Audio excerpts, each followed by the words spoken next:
Pessoal, vamos lá então, começando aí nossa tarde agora de trabalho, né, de uma forma muito especial. Mais uma vez aqui agradecendo a presença do Marco Poli, né, a gente dispensa a apresentação, vou deixar que ele mesmo se apresente aí, mas a gente sabe do esforço para chegar aqui, Poli, alguns quilômetros aí de estrada para chegar aqui em Barretos, então obrigado aí pela presença mais uma vez, a gente é muito grato, assim, a primeira vez, né, que você veio aqui, vários aprendizados, marcou muita gente, né? Sempre marca a sua passagem, presença com os insights, ensinamentos aqui. Então, bola, sim, tá totalmente contigo, o palco é seu, obrigado, fica à vontade, bem-vindo ao Bootcamp. Bom dia, boa tarde, na verdade já foi o almoço. Muito obrigado, Guilherme e o pessoal da Arena pelo convite. É sempre um grande prazer poder estar por aqui e trazer um pouco da minha vivência, do que eu faço e tentar ajudar as pessoas e o Brasil como um todo a ser um país mais empreendedor, que a gente precisa disso desesperadamente. Era até o assunto da mesa do almoço hoje. Eu vou me introduzir brevemente aqui e eu vou pedir um grande favor para vocês. Eu tenho um problema seríssimo em fazer apresentações ou ter PowerPoint e tal, então eu não tenho nenhum. O que é muito bom ou muito ruim. Sempre muito arriscado, no entanto. E como eu não tenho nenhuma apresentação, eu confio que vocês vão fazer muitas perguntas. Porque assim eu consigo ficar relevante ao longo de quantas horas? 4 que a gente tem aqui? 4 horas que a gente tem aqui, 4 horas e meia que a gente tem aqui. É rapidinho, tá? É uma interação rápida aqui com vocês. Mas então eu confio que vocês vão me ajudar e vocês vão fazer muitas perguntas. Combinado? Não? Combinado. Oh, gostei dele ali. Valeu. Então, pessoal, eu sou o Marco Poli. Eu sou engenheiro de formação, me formei lá em longínquos 2000. Quase milênio passado. E depois disso eu comecei a empreender. Eu criei, eu estou na minha 7ª startup hoje. Dessas 7, 6 delas foram totalmente digitais, todas elas de tecnologia de alguma forma. Muitas delas em áreas que eram mais ligadas à engenharia, muitas delas em áreas que eram mais ligadas às ciências naturais. E, mais recentemente, ligadas a finanças, inteligência, ciência da computação, Big Data. E faço isso já há muito tempo. Minha primeira startup era uma startup que fazia um hardware eletrônico no Brasil. Tá? Por que ninguém deve fazer hardware eletrônico no Brasil? Porque você tem que ser campeão, né? Agora, com a reforma tributária, é capaz que a gente consiga. Mas o Brasil, ele não é um país do hardware, né? O Brasil, assim, a gente tem uma definição legal, e ela é compartilhada por grande parte do mundo civilizado, que existem 2 classes de coisas no universo, os produtos e os serviços. O produto é aquele negócio que você pode pegar, que é feito de átomos, e o serviço é aquele negócio que você não pode pegar. Ele é feito de outras coisas que não são átomos. E aí a tributação inteira acontece no produto. O serviço paga um tequinho de imposto, o produto paga todo o resto. Então, toda vez que você vai fazer produto no Brasil, é assim até hoje, porque a reforma tributária ainda não foi, de fato, inteiramente aprovada, o produto paga um imposto gigante e o serviço não paga quase nada. Então, toda vez que você vai fazer um produto, você está dentro de uma estrutura que tudo é difícil, tudo é complicado, quase que a única fonte de receita do ente federativo Estado, através do ICMS. Como é quase toda a receita federativa, toda a receita do ente federativo Estado, ele não costuma medir esforços para garantir que a receita dele exista. Então você tem fiscalizações absolutamente malucas, você tem imposições de regras absolutamente malucas, você tem imposições de controle e de declaração absolutamente malucas. Então, fazer equipamentos que dá para pegar, né? As coisas que se pega no Brasil, hoje é extremamente difícil. Vai melhorar com a reforma tributária? Vai muito. Mas ela ainda não está implementada. Então, assim, já fiz hardware alguma vez na minha vida para nunca mais fazer de novo. E para alguém que está fazendo hardware, eu confio em vocês, e a reforma tributária vai chegar lá e vocês vão conseguir na reforma tributária, porque antes dela, hardware é muito difícil aqui. E eu fiz hardware. O que eu fazia? Eu fazia parecia um pendrivezinho, tá? Mas não tinha nada de armazenamento ali. Ele era um daqueles tokens de certificação digital que eu podia usar para fazer assinaturas digitais, para fazer criptografia de coisas, para poder assinar documentos, mas eu fiz isso lá em 2002, faz 22 anos. E foi o primeiro e único token desenvolvido no Brasil que conseguia fazer certificação digital. Veio aí na esteira da medida provisória 2200, que tinha sido editada 2 anos antes, pelo então presidente Fernando Henrique, que criava aí a ICP Brasil e todo o arcabouço de criptografia governamental brasileiro, que deu validade legal às assinaturas digitais, né? Eu podia assinar digitalmente em substituição à assinatura mecânica, que as pessoas faziam de próprio punho. E eu acabei fazendo um hardware, criei do zero, junto com um co-founder, que era meu melhor amigo de faculdade. E nós fizemos o que era, na época, o hardware mais evoluído do mundo de certificação digital, porque ele não precisava de drivers. Numa época em que tudo que você ia colocar no seu computador, você tinha que andar com um disquete pendurado no pescoço e colocar o disquete junto para conseguir operar. Vocês lembram disso? Você chegava com uma impressora, tinha que ter um disquete pendurado no pescoço. Você chegava com não sei o quê, tinha um CD pendurado no pescoço. Você tinha que colocar na máquina para poder usar. Você sempre tinha que ter um driver. A gente fez um que não precisava de driver. Você podia usar sem nenhum tipo de driver necessário ali. Você podia entrar em qualquer site, assinar qualquer coisa. E meus clientes óbvios, naquela época, eram aquelas instituições que estavam começando a entrar na internet, que tinham muito valor em garantir quem eram os usuários que estavam falando com ela, os bancos. E esse foi meu segundo erro. Meu primeiro erro foi fazer um produto, na época. Meu segundo erro foi quem eram meus principais clientes. Os bancos, quantos tem deles? Acertou! Tem 5. Aí eu lá, 20 e poucos anos de idade, batendo na porta dos 5 únicos bancos que tinham aí, falando para o banco: banco, oi, eu tenho um negócio aqui que vai fazer o teu internet banking funcionar, porque eu sei que ele não funciona. Você não vai mais precisar ficar mandando um motoboy colher a assinatura dos seus clientes na hora de fazer transações financeiras, investimentos em fundos, transferências.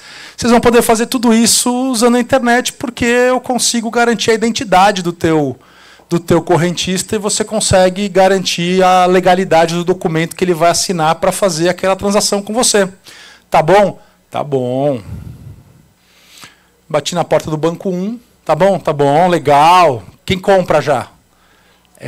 Ninguém, a gente bateu aqui primeiro. Ah, tá. Então você volta quando alguém comprar. Tá bom. Bati na porta do banco 2. Ah, não, legal, adorei, né? Então, bem na hora do Internet Bank, agora mesmo, né? Agora não sei como é que vai fazer o negócio com canal eletrônico, né? A gente não sabe bem se vai pegar, a gente acha que a agência realmente é o futuro ainda, mas alguém compra já? Não, ainda não, a gente bateu aqui e tal, a gente queria ver se vocês compravam. Não, então assim, se alguém comprar, você volta aqui, conversa comigo, hein? Tá bom, mas não vai embora, hein? Não esquece de mim se alguém comprar, hein? Tá bom.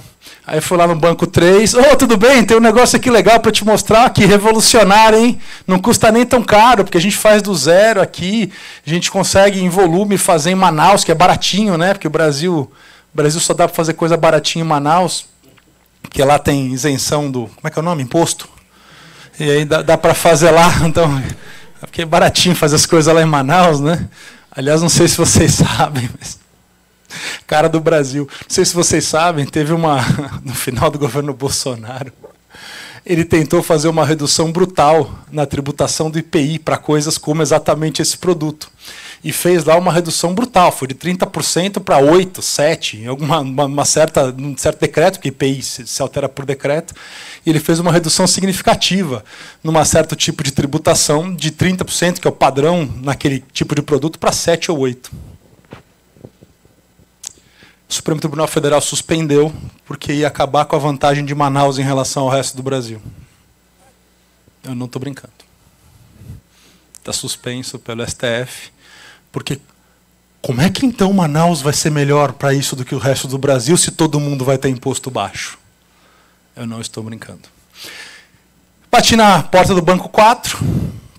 E aí, legal, né? Deixa eu te demonstrar aqui. A gente fez inclusive uma cópia do seu Internet Banking, para você ver como seria o acesso e tal. Não precisa ter usuário, não precisa ter senha.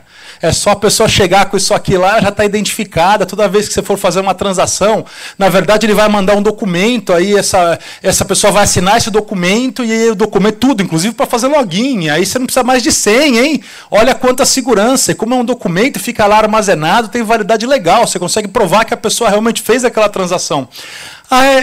Então, legal, gostamos. Quem compra? Quem já comprou? Então, a gente estava aqui tentando que vocês fossem essa pessoa, né? A gente está aqui tentando que vocês comprassem, né? E aí, não. Então, se alguém comprar, você volta aqui. Batemos na quinta porta. É sério isso. Cara, adorei. Estamos nesse momento. Já temos nosso Internet Banking preparado para isso. Quanto custa? Não, vai custar tal. Não, gostamos do preço também. Prepara aí 2.000 unidades para a gente comprar. Tá bom? Consegui, na quinta porta, né? Consegui. Isso foi, sei lá, agosto de 2004. Setembro de 2004, o Banco Central liquidou esse banco. Era o Banco Santos.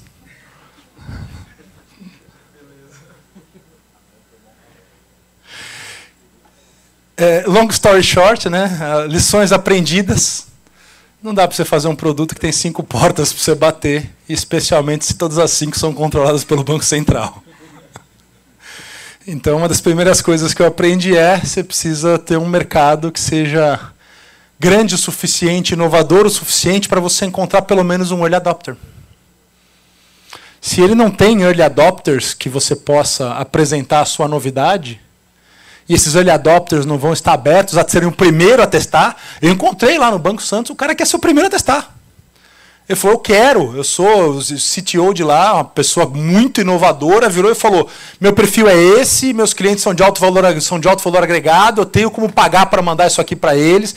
Lembra que a gente estava falando de uma época em que o banco estava mandando tabelinha de senha para as pessoas. Acho que eu tenho até uma guardada na carteira aqui, se vocês nunca viram. Cartãozinho de senhas, né? Ele imprimia cartão lá, American Banking Note, em vez de imprimir o cartão de crédito, ele imprimia o cartão de senhas que você usava uma vez só, e você ia botando senha de uma vez só ali.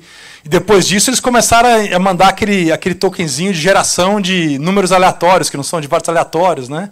Para você apertar e falar, fala o número que deu agora! 2, 2, 3, 4, 5, 5, 5, vai rápido, vai mudar, mudou. Mudou, perdi, começa de novo. Era essa época. Então, lessons learned. Quando você faz uma coisa nova, você tem que ter clientes o suficiente para você ter uma porta que fale sim. Geralmente você tem que ter 100, 200 portas onde você vai bater, porque você vai bater em 100 antes da primeira delas falar sim. Só que no momento que essa primeira falou sim, das outras 99 que falaram não, 40 estavam esperando essa aí falar sim. Por quê? Eu tenho medo de tomar a decisão errada e de comprar o seu produto e aí dar errado aqui e aí eles vão cortar minha cabeça. Então eu preciso que mais gente compre para eu conseguir fazer uma narrativa de que eu não fui o único. E esse é o problema do inovador. Existe aí a curva de penetração tecnológica, como publicada pelo Geoffrey Moore em 1989. E ele publica lá os 5 classes de pessoas. Ele classifica uma pessoa em relação a uma inovação em 5 momentos diferentes, né? O innovator, o early adopter, aí tem um bagulho aqui que ele chama de chasm, que é o precipício. Aí vem a early majority, a late majority e o laggard. Então são os inovadores, os early adopters, aquele que adota cedo. Aí depois tem um buraco aqui, que ele chama de o precipício, o chasm. E o nome do livro onde ele apresenta isso é Crossing the Chasm, como faz para sair desses inovadores e early adopters e chegar no resto, que é 85% dos seus clientes, que são a early majority, quer dizer, a maioria precoce, a maioria tardia, esses dois somados são 60% de todos, e aí tem o finalzinho lá, a cauda longa, que ele chamava de laggard, que são os retardatários, é aquele cara que até hoje tem um Nokia lanterninha, tem um feature phone lá, fica jogando o jogo da cobrinha. Em 2000, você conhece alguém que tem? Todo mundo aqui conhece, não conhece? Vocês não conhecem, acho que é hipster, agora está lançando de novo. Olha lá, tem alguém que tem ali no fundo. Não sabia. Tem alguém que tem o Nokia lanterninha ainda. Então, o Geoffrey Moore chamaria... Aê! Palmas, palmas, palmas. Aê! E o objetivo dele é fazer um aplicativo. Por isso que ele tem todo o escopo, né? Ele escolheu esse hoje, é que nem aquele cara que tem coleção de relógios. Hoje ele pegou esse. E aí ele fala que os laggards, e aí os early adopters e os innovators, segundo o Geoffrey Moore, que são aquelas pessoas que vão ser as primeiras que vão comprar uma inovação, eles são só, segundo ele, na década de 90, que foi quando ele escreveu, 15% da população. Então tem 85% da população que não vai ser o primeiro a comprar. Entendeu? E aí, quando você vai fazer um novo produto, você precisa pensar se você vai conseguir encontrar esses 15%, que é o cara que vai comprar o teu produto. E aí, você precisa criar métodos para identificar quando você está falando com um desses clientes. Com um cliente que pode ser um desses 15%.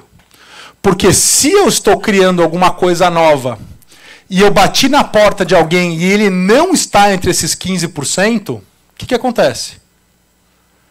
Se ele é late majority ou laggard, ele provavelmente vai deixar claro que ele não vai comprar esse negócio enquanto os outros não fizerem. Mas se ele é early majority, que deve ser uns 40% aí da população toda, ele não vai deixar isso claro para você. Porque ele quer comprar. Então ele vai fazer você gastar recurso, ele vai pedir recurso novo e, na verdade, tudo que ele está fazendo é enrolar para que ele se sinta seguro para comprar. Mas ele só vai se sentir seguro para comprar a hora que o vizinho dele comprar. Só que ele não vai te falar isso. Então, se você, por acaso, está oferecendo o seu primeiro produto e você bateu numa porta e ele é um early majority, você precisa saber identificar muito rapidamente, porque senão ele fica fazendo você correr atrás do teu rabo. Ele fica fazendo POC que nem um louco, grátis, né? Porque ele não pode justificar o custo. Ele fica... E ele quebra empresas. Tá? E ele quebra empresas. Porque ele quer comprar, só que ele nunca vai te dizer, olha, eu não vou comprar, porque se eu comprar e você quebrar, eu não vou conseguir me justificar. Então eu preciso que você venda para mais gente para depois eu comprar. Só que eu não quero perder o contato, eu não quero que você pare de me ligar. Eu não quero sair do teu pipe de vendas. Eu não quero que você esqueça de mim. Então ele fica criando subsídios e vendo se você consegue entregar por proxy. Então ele te fala que ele quer uma funcionalidade diferente. Ele não sabe que vai te custar 100 mil reais para desenvolver aquela funcionalidade. Ele fica tentando fazer você mudar o produto para ele, mas ele não vai comprar mesmo se você mudar o produto para ele. Porque ele só está esperando que o vizinho compre. Pode falar. Manda. Eu estou perguntando. Claro, por favor, me interrompam. Você enxerga que essa característica é particularmente brasileira ou isso? Não, mundo. Mundo. O Brasil ele tem uma outra característica que é muito peculiar, eu não sei se acontece no resto do mundo, em qualquer outro lugar, mas no Brasil acontece, que essa você também tem que tomar muito cuidado. É a quantidade de vezes que os brasileiros mentem em pesquisa de opinião. Mas ele não mente porque ele é sacana, não. Ele, muito pelo contrário. Ele quer agradar. Então, se ele descobre o que você está querendo que ele responda, ele responde o que você quer que ele responda para te agradar. E aí ele fala, vai, acelera, é isso aí, acelera, acelera, acelera. Lindo, hein? Agora esse cara vai dormir bem à noite. Fiz uma boa ação aqui com esse cara de manhã. Mas não, isso não é exclusivo do Brasil. Ou mentir na pesquisa de opinião. Você compraria isso aqui? Sim. Você conhece alguém que falou não na tua vida?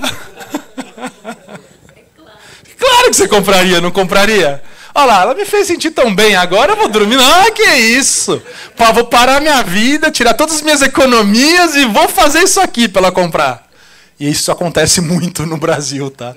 Então, não, o resto eu acho que é bastante comum isso ao redor do mundo, inclusive por isso que a curva de penetração existe. E o livro Crossing the Chasm, do Geoffrey Moore, que narra esta curva, ele fala que ela é revised, mas eu não sei de onde ele tirou o original dela, ele nunca falou. Ele fala que é The Revised Technology Penetration Curve, mas já é pré-computador, né? Ele usou para a indústria de tecnologia de comunicação na época, que era o que ele estava focando ali. Então, para contornar esses problemas, acho que é importante identificar em qual etapa... Exato. Então, assim, é importante você saber, todo empreendedor tem que conhecer esta curva e conseguir criar métodos para identificar com qual desses lugares, com quem ele está falando, vai cair. Então, se eu estou falando com alguém, você precisa criar estruturas para classificar essa pessoa. E se ele é teu primeiro cliente, cara, mantém todo mundo que não é innovator e adopter em banho-maria. Fala que vai manter ele atualizado, cria um report padrão, manda uma vez por mês, para o cara falar, eu existo. O cara existe, ele está aqui, ele está presente. Mas ele não vai tentar vender para mim ainda porque ele identificou que eu não sou um innovator e um early adopter.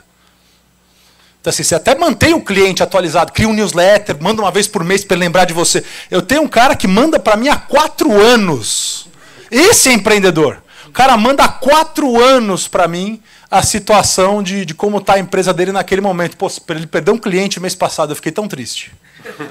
Era um bom cliente. Já virou da família, já. Então, assim, porque ele mantém a pessoa quente ali, porque um dia vai ser cliente, ou um dia vai ser investidor, ou um dia vai... Você entende? O empreendedor ele não abandona quem abriu portas. Ele fala, fechei uma porta, não quero mais saber de você. Tudo bem. Não, posso te manter informado? Pode. Você tem que ter uma estrutura para manter as pessoas informadas. É um newsletter de 2 páginas mensal que você vai disparar para o WhatsApp de todo mundo que você conhece, que você vai criar uma lista de distribuição, que deixou a porta aberta para fazer isso. Posso mandar a minha para você? Pode, claro. Se você perder um cliente, eu vou chorar também. Se você ganhar, eu comemoro. Tem até abraço coletivo aqui, ontem teve, né? Vai ter um abraço, teve abraço coletivo? Legal. Para se apoiar aqui, obrigado. Adoro abraço. Então, sim, não é exclusivo do Brasil, mas o que é exclusivo do Brasil não adianta você perguntar, você compraria. Porque, de novo, ela compraria. Claro que ela compraria. Todo mundo aqui, quem aqui não compraria? Quem aqui é o ser perverso, maldoso e sem coração que não compraria? Olha lá, ele. Quem mais aqui é o ser maldoso, perverso e sem coração que não compraria? Todo mundo compraria. Então, assim, você precisa encontrar formas de não perguntar se a pessoa compraria ou não. Você precisa encontrar a melhor forma, claro, é tentar tirar um cheque ali na hora, que as pessoas provavelmente não vão te dar. Mas elas vão sumir e não vão te dar um cheque. No entanto, elas não vão te frustrar, elas só vão sumir. Agora, o problema é perguntar, você sempre compraria. E o mais triste é se você chegar antes falando, esse é meu bebê, trabalhei tanto nessa startup. Nossa senhora, essa é minha vida. Minha vida está aqui. Minha vida está aqui. Isso aqui é meu filho.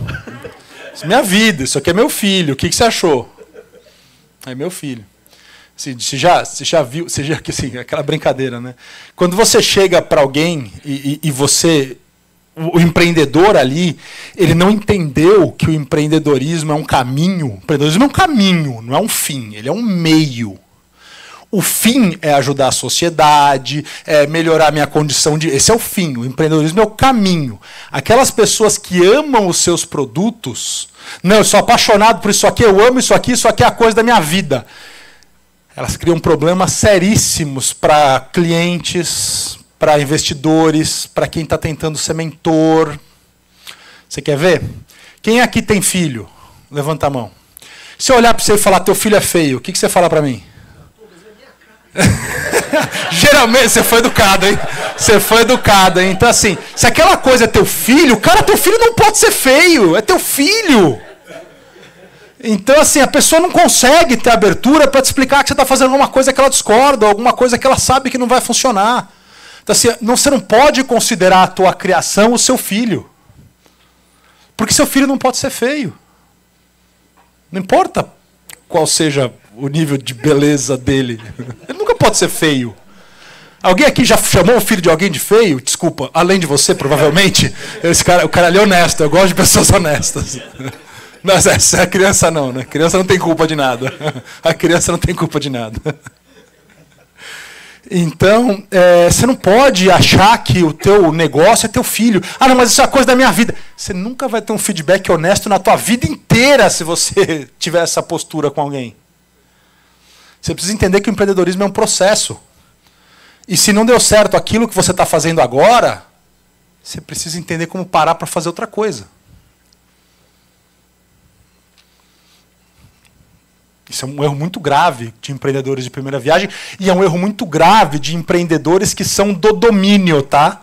Tem pessoas que são daquele domínio que elas estão empreendendo. Então eu estou fazendo equipamento médico e eu sou um médico. Cara, é difícil, hein?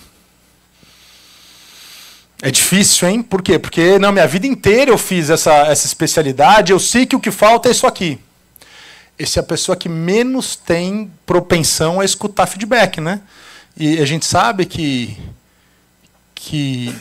por definição, né, quando você aplica o método da startup para a criação de um novo modelo de negócios, feedback é tudo que você faz, né? Você só faz o produto depois que você encontrou o seu modelo de negócios. Até lá, o que você faz é buscar feedbacks. E você tem que ser uma máquina de buscar feedbacks. Agora, se você já chega dizendo não aceito feedback, eu só preciso do teu dinheiro, não aceito opinião, eu só preciso que você me encontre clientes, a pessoa vai dar uma opinião. À exceção de um outro amigo, provavelmente não vai dar uma opinião, muito menos sincera para você.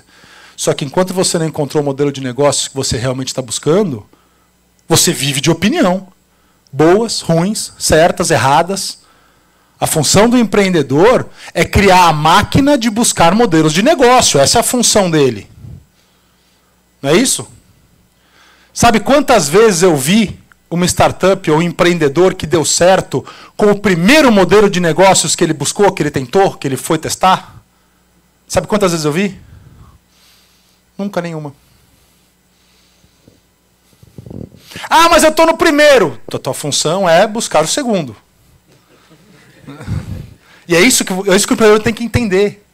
Ele nunca dá certo com a primeira tentativa que ele faz. A primeira tentativa dele é só uma forma dele buscar advices melhores, mais assertivos. De quem? Especialmente do cara que vai comprar, né? Qual o melhor advice que tem? Um cheque. Um cheque é um ótimo advice. Se o cara comprou, velho, é um ótimo advice. Significa que ele gostou, viu o valor, entendeu, o marketing chegou até ele e ele comprou. Mas até lá, sabe qual a média de tentativas que as pessoas passam ali na roda do Lean Startup? Lean Startup, claro, aquele livro do Eric Rice, Startup Enxuta, que narra o método que veio derivado aí da revolução do Steve Blank de 2006, onde ele falou, cara, a gente fazia tudo errado, precisamos fazer uma coisa diferente, e aí as startups modernas nasceram. Então, aquele método que o Eric Rice descreve no livro Startup Enxuta dele, que é o Build, Measure, Learn, constrói, meça e aprenda. Em média, uma startup que deu certo, ela passou por esse ciclo 4 vezes.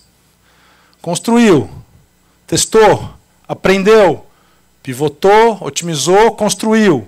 Testou, aprendeu, pivotou, otimizou, construiu. Testou, aprendeu. 4 vezes. Nunca ninguém dá certo de primeira. Por que não? Porque você precisaria gastar uma quantidade imensa de recursos para garantir que a sua primeira ideia dê certo. Como a gente nunca tem uma quantidade imensa de recursos, o que nós fazemos na prática é buscar o que o mercado está mais propenso a comprar e não o que eu estou mais propenso a vender. Como é que eu faço para buscar o que o mercado está mais propenso a comprar? Vou interagindo. Iteração, iteração. Faço uma iteração, faço outra iteração, faço outra e vou melhorando. E a função do empreendedor é saber fazer isso aqui o melhor possível, gente. É isso que você faz. Ah, não, o que você faz? Não, eu tenho uma empresa que faz isso. Não, você é um empreendedor. Você tem um grupo que está testando o modelo de negócio e você é excelente em pivotar e refinar modelos de negócios. Até o dia que você vai encontrar um que vai te dar dinheiro, que você vai crescer, que as pessoas vão gostar muito. Mas, pasme, ele nunca é o primeiro. E, pasme, tem uma outra aí que eu gostaria de desconstruir para vocês. Ter uma ideia não costuma ser a melhor forma de começar. Geralmente, eu tenho uma ideia, cria filhos. E aí, quando você tem filhos, sua ideia tem que ser boa, não é mesmo? Vou contar uma história que eu escutei uma vez em Babson College, que é a faculdade número 1 de empreendedorismo dos Estados Unidos. Faz 40 anos que ela ganha como número 1 de empreendedorismo. Eles só fazem empreendedorismo. E eu estava escutando de um professor de lá, que eles uma vez tiveram um aluno que tinha um sonho. Ele gastou anos da vida dele para construir aquele sonho. Como é que era o sonho desse aluno? Era fazer uma vending machine de pizza. Quem gostou? Né? Quem gostou da vending machine de pizza? E ele passou anos desenvolvendo a eletrônica, a mecânica, as receitas, as fórmulas para fazer uma vending machine de pizza. Então você colocava lá os componentes da massa, você colocava a água, você colocava a farinha, você colocava o ovo, você colocava a caixa aberta, impressa já com a sua arte e tal. E a máquina ia lá, misturava a massa.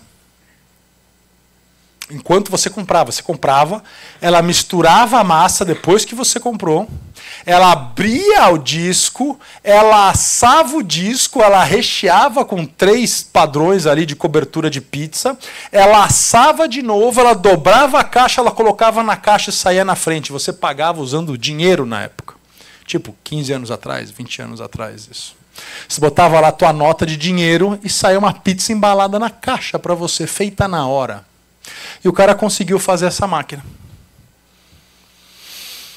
Há muita dificuldade, ele demonstrou o conceito e tal, saiu para procurar onde ele ia colocar essa máquina, ele não tinha investidor, essas máquinas custavam caro, imagina, forno, batedeira, uma máquina cara de fazer. Fermentação, que precisava ficar lá meia hora, então ele tinha um fluxo de fermento, ele tinha que jogar fora o que sobrou de fermento. Bem complexo, não era uma coisa simples. E ele encontrou ali numa rede de fast food, a rede de fast food olhou para ele e falou: cara, é um processo super complexo, eu nunca consegui colocar uma pizza dentro da minha loja, porque eu não tenho nem equipamento na loja, nem consigo treinar meus funcionários para fazer uma pizza. Eu tenho um giro muito alto. Meu funcionário não tem condição, não tem. Pizzaiolo são profissões de pessoas que passam a vida fazendo isso. Não é que nem o cara que vira hambúrguer, que eu consigo trocar um por semana e não tem problema. 2 minutos eu treino. Um pizzaiolo tem um treinamento longo, é complicado, é um negócio rápido, queima logo, o gosto fica muito diferente de um para o outro. Essa empresa ofereceu para ele: legal, eu vou comprar 2.000 das suas máquinas, só que eu quero que você tire a parte automática, porque eu vou vender no meu caixa. E isso aí, na verdade, vai ser entregue pelos meus funcionários. Eles vão vir aqui, eles só vão apertar a pizza que eles querem, enquanto eles vão fazer outra coisa. Quando a pizza sai, ele vai entregar para o cliente que vai esperar do outro lado do balcão. O empreendedor falou: não, não é esse meu sonho. Meu sonho é fazer uma vending machine de pizza. Isso não é uma vending machine. E eu não estou brincando. Ele recusou este contrato. E, como vocês podem ver, não existem muitas vending machines de pizza por aí. Provavelmente, ele, como empreendedor, não deu muito certo. Mas ele tinha um sonho, ele tinha um filho. E o sonho e o filho dele era uma vending machine de pizza. E a pergunta que resta é: Maria, você compraria a vending machine de pizza dele? Ela compra exatamente, ela compraria exatamente como ele ofereceu. O brasileiro, todo mundo compraria. Quem não compraria a vending machine dele aqui? Levanta a mão. Todo mundo compraria, né?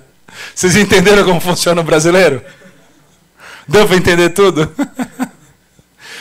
Então, são essas aí as minhas lições, por favor. Você disse que tem algumas pessoas que gostariam de comprar, mas não o fazem, e ficam enrolando e chegam a quebrar empresas, foi o que você disse. Pegando um gancho com esse lance da pizza, que a rede de fast food disse: olha, eu quero, só que... Como eu identifico essa diferença entre o cara que realmente quer, mas quer mudar o produto, daquele que quer só enrolar porque não quer perder o contato? O cara que fala: meu, você assina então um contrato que, se eu conseguir entregar o teu produto, você vai me adiantar um pouquinho aqui para fazer a alteração que você quer, e você assina um contrato que no momento que eu tiver isso, você realmente compra? Se a pessoa está séria nisso, vai custar pouco para a empresa para ter todo aquele... Lembra que é o seguinte, isso é uma coisa que... Esse é um truque muito interessante de a gente começar a entender. Existe uma coisa que não é nada óbvia, especialmente não é nada óbvia no conhecimento popular onde a gente se insere, que é a situação de como funciona o mercado, e especialmente de como funcionam as trocas. Tá? Quando você compra alguma coisa, a empresa malvadona que está lucrando, né? Olha o preço abusivo que ele está vendendo aí, custou 10 para ele está vendendo por 50. É a empresa malvadona que está lucrando. A gente tem uma tendência, por causa da situação filosófica, econômica, onde a gente se insere, de sempre olhar a empresa que está vendendo como alguém muito grande que está a todo momento tentando se aproveitar de quem está comprando, que é quase que invariavelmente o coitado do pobre. Mas ninguém é obrigado a vender nada para ninguém. A gente tem um problema seríssimo de liberdade de mercado, mas essa a gente não violou ainda. Ninguém é obrigado a comprar nada de ninguém, assim como poucas pessoas são obrigadas a vender alguma coisa para alguém no Brasil. Então, se alguém vendeu e alguém comprou, é porque quem comprou viu que vai receber mais valor do que custou para ele, e quem vendeu viu que conseguiu receber mais valor do que custou para ele. Você concorda comigo? Então, é voluntário. Não é voluntário? Então, a gente precisa entender como funciona valor, que é uma coisa que a gente não entende direito aqui. Valor é o quanto eu vou, de alguma forma, ganhar por vender aquele produto, e a pessoa que está transacionando comigo do outro lado do balcão, o quanto, em algum momento, quanto de alguma forma ele vai ganhar por comprar aquele produto. Não, mas só custou 10, você está custando por 50, você está explorando quem está comprando. Para um pouquinho, ele viu o valor suficiente para me pagar 50? Significa que para ele tem mais valor do que os 50 que ele me pagou. Você concorda comigo? Tem algumas situações, e quase todas elas são impostas pelo Estado, em que você não tem opção de comprar de outro fornecedor. E esse é o caso em que isso aqui precisa ser, de alguma forma, analisado em mais profundidade, porque nesse caso você tem um problema de precificação. Por exemplo, eu gostaria de não precisar comprar energia da Enel em São Paulo.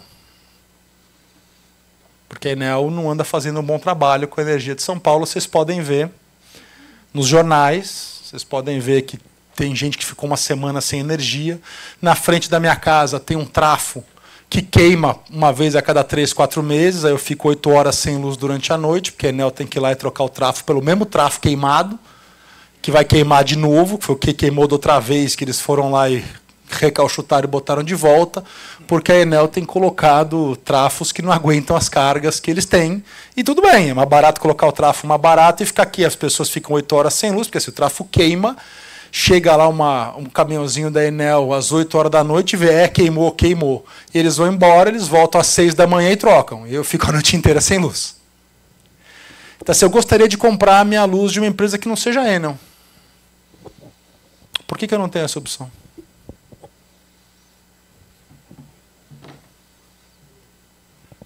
Porque o Estado disse que a rede de distribuição é propriedade dele.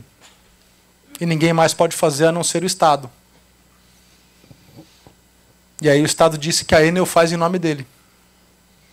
Então eu não tenho opção de comprar de outra empresa que eventualmente tenha um serviço melhor do que essa. E é sério isso. Na classificação de data centers, por exemplo, não existe data center no Brasil que tenha a nota máxima. Que acho que é 6, 7, 8, sei lá qual é. Porque para ter a nota máxima, você precisa ter redundância de distribuidora de energia. Em nenhum lugar do Brasil isso existe. Porque no Brasil inteiro só pode ter uma distribuidora por região.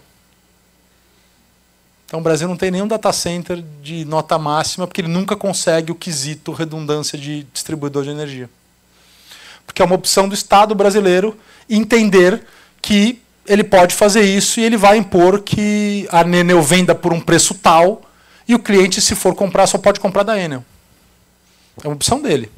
O problema é que ele faz isso com 42 áreas diferentes.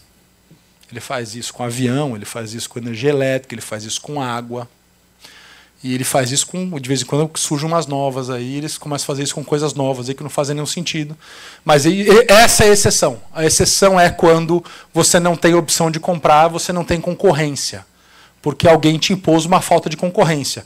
9 a cada 10 vezes que existe uma falta de concorrência, ela existe por causa do Estado, e o Estado, por algum motivo, tirou a concorrência daquela área. E aí acontece...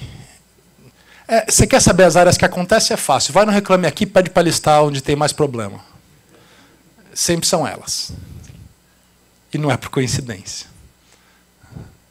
Então, a exceção disso, todas as trocas são voluntárias, correto? Eu posso trocar com quem eu quiser, correto? E o que é o preço?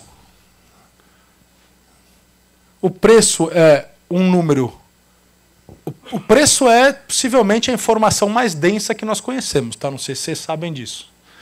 A quantidade de componentes que existe em um preço é uma coisa absolutamente incrível.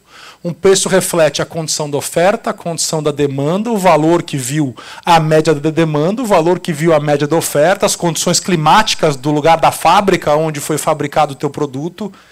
Então, assim, eu concordei num preço. E esse preço quer dizer que para mim tá bom, eu estou comprando o preço para mim tá bom, eu estou vendo mais valor do que o preço, e para quem vendeu tá bom. Por quê? Porque ele viu mais valor do que o preço que ele está recebendo. E aí tem um negócio muito legal envolvido aí. Quando quem está vendendo consegue demonstrar mais valor para quem está comprando do que ele gastou para produzir,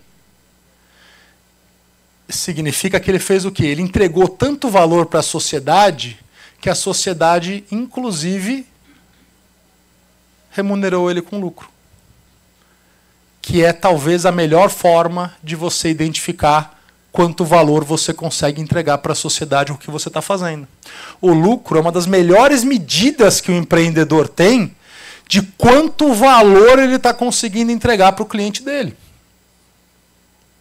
Ou ele é parte de um sistema capitalista de exploração malvadão que explora a população em geral. Tudo depende de em que lado do debate você quer ficar.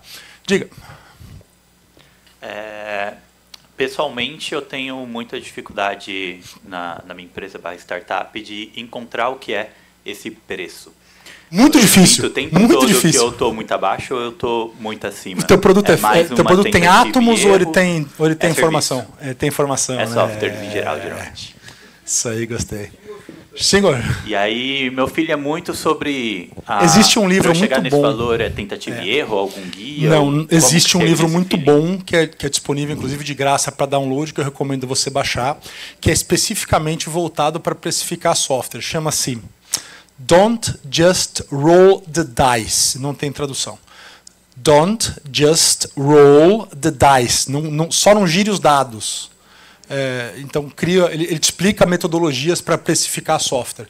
E no fim do dia, você vai precificar em relação a quanto valor o teu cliente está vendo no que você está vendendo. É sempre assim. O teu preço, ele não tem nada a ver com custo. Calma, Poli, eu li Marx. Tem lá o fetiche do produto. Tem lá a exploração do operário. Porque o que acontece é que se o operário colocou 10 e você vende por 20, 25, 15, é a exploração do operário. E a gente tem que fazer uma revolução. Preço não tem absolutamente nada a ver com custo. Tá? Nada.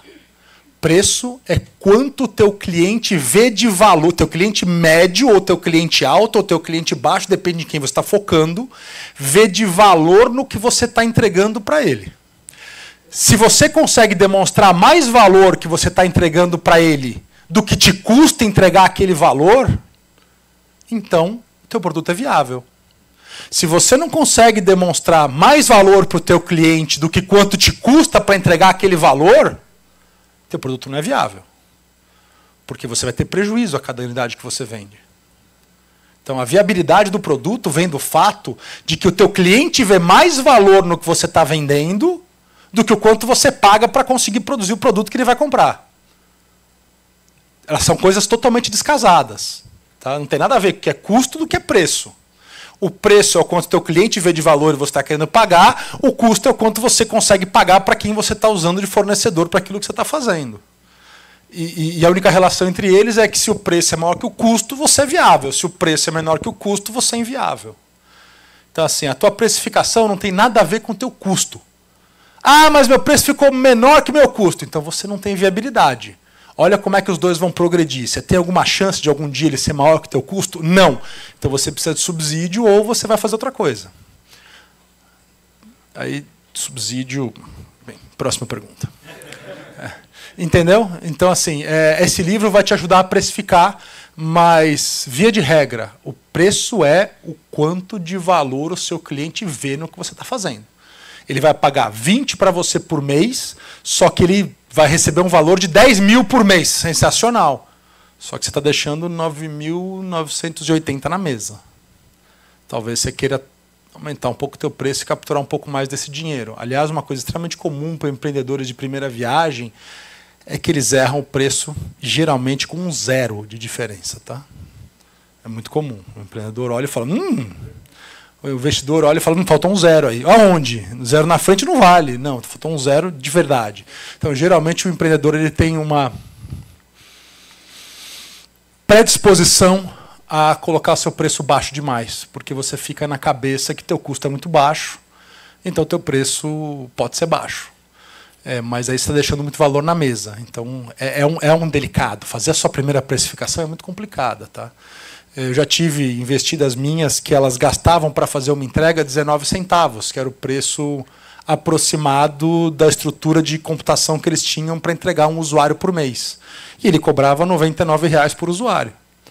Então, teoricamente, ela tinha um lucro bruto de 99, 98 e 81 centavos em cima de cada usuário que ela vendia.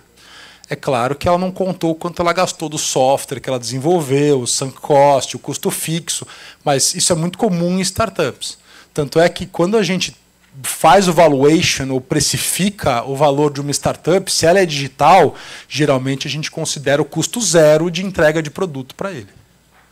Assim, quanto custa para você entregar o produto? 0. Custou para fazer. E para entregar? 0. Porque você é digital, você está vendendo informação. O custo de entregar informação é baixíssimo. O teu custo de venda costuma ser muito maior do que o teu custo de produto. Tá? E aí o teu custo de venda é o que a gente usa para fazer a precificação e entender quão saudável é o teu negócio. Porque o custo de venda geralmente é uma ordem de grandeza 2 ou 3 maior do que teu custo de produção para você entregar. Né? Diferentemente do custo de você desenvolver teu software, que fica no custo fixo num outro lugar. É um sunk cost que você tem que ter para constituir teu capital. Diga. Há um tempo atrás, eu fui fazer pesquisa de mercado para saber a adesão do produto. E aí, um dos resultados foi que eu basicamente demonstrei o medo, uma ansiedade, uma necessidade pública e dei uma tabela de preços do qual eles gostariam e todo mundo quis o teto maior. Mas quando fui fazer uma pergunta específica, que era o que você pensa sobre isso, e aí no mapeamento de palavra deu a palavra específica interessante. A palavra interessante me abriu o leque para muitas perguntas, porque você não sabe se realmente terá uma adesão, ou se ela só é interessante porque é inovadora, ou se ela só é interessante porque sai fora do meu escopo. Repete para mim, como é que essa palavra surgiu? No mapeamento de palavras. Do teu potencial cliente? De que fase você fez esse mapeamento? Eu fiz o mapeamento basicamente fazendo uma pesquisa de mercado com pessoas aleatórias, que é para público geral. Então, é quase B2C. E nessa ponta de mapeamento de palavras, apareceu a palavra interessante. Então, tinha tantas pessoas, X pessoas, escrevendo o que elas pensavam e estava escrito a palavra interessante. Como dando mais enfoque, né? Tipo, ela estava mais aberta a todas. Quer dizer, eu entendi. Deixa eu explicar uma outra teoria econômica para vocês. Teoria econômica é um negócio muito legal. Todas as pessoas, e por conseguinte as empresas, porque por causa das pessoas que as compõem, todas as pessoas, elas têm mentalmente, e se você fechar o olho e tentar descobrir qual a tua, você descobre que funciona no automático, e como você nunca tinha escutado o conceito, você nunca tinha parado para pensar, todas as pessoas têm uma lista de preferências na cabeça. O que é essa lista de preferências? É uma lista de coisas, serviços, a que ela quer ter acesso. Seja porque ela quer experimentar, seja porque ela quer alugar, seja porque ela quer comprar. E todo mundo tem essa lista de preferência na cabeça. Tá? Todo mundo tem. Se você fechar teu olho, você vai falar a primeira coisa que você queria hoje. Você vai saber. E a segunda, e a terceira, e a quarta, você provavelmente vai correr até o 20, que você vai conseguir, pensando bem, falar, cara, que legal, eu queria isso mesmo. E é assim que funciona o cérebro humano. Então, assim, toda vez que você expõe uma pessoa a uma coisa nova para ela, e aí eu estou falando de comunicação, toda vez que você expõe uma pessoa a uma coisa que é nova para ela nunca ouviu falar, e ela não conhece o teu produto, e aí, no extremo, ela não conhece nem a classe de produtos que você está oferecendo para ela. Ela precisa e ela vai te pedir informações o suficiente para ela colocar aquilo em alguma posição na lista de preferências dela. Entendeu? Então ela vai virar e vai falar, legal, mas o que é isso? Mas isso é parecido com alguma coisa que já está na minha lista? Com alguma coisa que eu já conhecia? Mas o que é? E quanto custa? E o que faz? E qual é o benefício? E quem usa? E qual é a marca por trás? E quem está fazendo a propaganda? E aí ela vai coletando informações o suficiente para colocar aquilo em algum lugar na lista. Se muitas pessoas colocaram o seu produto muito alto na lista delas, significa que ele é muito desejado. Se poucas pessoas colocaram o seu produto muito alto, ou serviço muito alto na lista delas, significa que pouca chance você tem de vender, porque ela vai comprar qualquer outra coisa que esteja na frente. Porque ela vai ter acesso, ela vai consumir as coisas que estão mais alto na lista dela. E aí pode ser one shot, comprei uma vez e tenho um carro, ou pode ser, quero assinar uma academia. Mais do que eu quero, por exemplo, comprar um amaciante mais caro, por exemplo. A pessoa física ela tem tudo na lista dela porque ela tem um salário fixo, ela tem um recebível fixo por mês. E ela tem que dividir esse recebível ao longo de tudo que está na lista de preferências dela. E tem lista de preferências que tem coisas mais fundamentais, tipo comida, itens de higiene estão lá em cima, sempre na lista de todo mundo. E coisas que estão um pouco mais para baixo, que ela quer muito, mas ela não quer tanto quanto comida. Existem poucas coisas que você quer mais do que comida. Você já parou para pensar? Não, né? Não tem? Tem alguém assim, eu quero isso mais do que comida. Geralmente comida está muito, mais ou menos. Tem? O que você quer mais do que comida? Bebida. Mas daí a gente entra em outra seara. Tô brincando. Eu entendi, tô brincando. É que a bebida é quase garantida, né? Ela está disponível em tudo quanto é lugar. Qualquer bebedouro você tromba tem bebida, né? A água ela é muito mais abundante do que a comida. A comida, teoricamente, envolve o trabalho de alguém, o esforço de alguém para trazer até a sua mesa. Então ela é um item que é mais raro do que a bebida. Então a bebida está na tua lista? Tá, mas meu, ela é tão abundante que você nem considera de verdade, né? Porque a única bebida que você precisa é água, você não precisa de duas. Basta que você tenha água. Então, assim, sim, é verdade, mas na nossa realidade, cara, a água é abundante, ela está aí literalmente de graça em quase qualquer lugar que você vá. Mas a comida não. Então, a comida você quer ter acesso. A água você também quer, mas você só vai perceber quando ela faltar. É que ela nunca falta, né? Exceto no Rio Grande do Sul. Diga. Boa tarde. Sobre a conversão de vendas para cases ou para clientes que já estão testando, né? Então, tipo, já quero comprar. Para a gente conseguir, tipo, esses acessos tem sido algo bem interessante, porque todo mundo gostaria de testar, eles se sentem, né? A gente foca em terapeutas, então é um público que é muito solícito nos feedbacks, nos retornos, mas isso já, né, vem prolongando. Então, assim, até do ponto de vista do empreendedor também é complicado, né? Tipo, agora eu preciso comercializar. Mas o teu produto ele está sendo entregue cheio, assim, todas as funcionalidades dele estão sendo entregues nesse teste? Sim. E você não delimitou que ia ser por 30 dias, por 60 dias?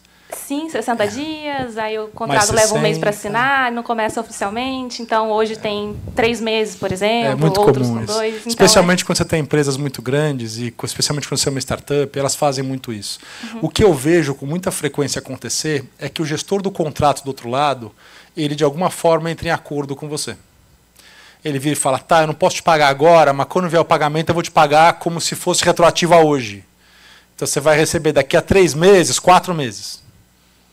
Entendeu? Mas daí você precisa, de fato, de alguma forma, explicar a sua situação para o gestor do contrato. Fala, gente, ó, eu entendi, eu não quero cortar o fornecimento do meu produto para você, porque você viu que tem valor, só que eu preciso encontrar uma forma de monetizar, porque eu estou ficando sem dinheiro. Eu posso pedir dinheiro emprestado para alguém, mas a pessoa precisa ver que você vai pagar para eu poder pagar ela de volta. Então, assim, você vai precisar entrar em acordo com esses clientes de alguma forma. Olha, posso começar então a fazer a cobrança agora, mas eu só vou emitir a nota quando você me autorizar? Entendeu? Uma das propostas que a gente estava conversando com sócios é justamente forçar ali uma assinatura nesse sentido, tipo, olha, a gente precisa, até mesmo para investidor, para as parcerias, ter essa formalização, mas no plano de assinatura do cartão só vai cobrar, a gente consegue colocar isso no plano, né, a partir do 3º mês. Então, isso é uma possibilidade. Mas, continua assim, com mais assinado. Continua com um período de graça ali, mas assinado o contrato, que é outro nível de cliente, né? Porque geralmente quando você entra nessa história, você vira e avisa, olha, você vai ter X meses para experimentar. É claro que depende da empresa. Lembra que é o seguinte, geralmente quando você está lidando com grandes empresas, teu cliente é grande empresa, não? Empresa média, precisa grande? A maioria é média empresa. Média empresa. Lembra que quando você está lidando, especialmente com grande empresa, e às vezes com média mais organizada, a pessoa do outro lado do balcão também tem uma meta. E às vezes a meta dela é pagar o menos possível porque você está vendendo. Então ela também fica usando você para alavancar o resultado dela, o bônus dela, o resultado dela, o KPI dela, o OKR dela. Então nesse caso você estaria melhor servida se você entendesse o OKR da pessoa que está do outro lado, ou o KPI da pessoa que está do outro lado, para você conseguir trimar a tua oferta.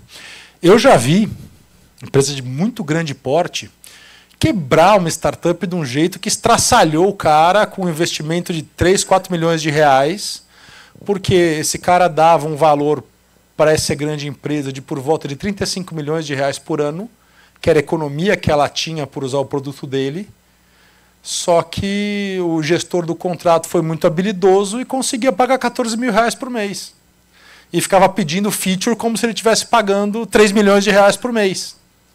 E o cara ia puxando investidor, porque é um cliente muito grande, é uma baleia, só isso aqui já vai me fazer ficar rico e tal. E o cara do outro lado estava olhando e falando, agora que eu vou subir 2 níveis. Esse cara vai fazer diretor aqui nessa empresa. E ele ficou nessa situação por 2, 3 anos, pagando nada por mês. Tipo, ele não pagava fração do que eles gastavam para fazer os desenvolvimentos que o cliente pedia.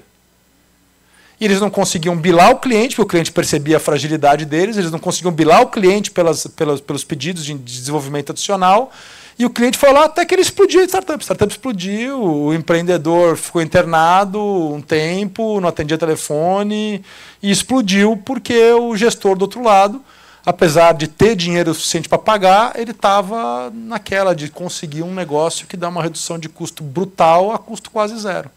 E se catapultou dentro da empresa, explodiu o fornecedor.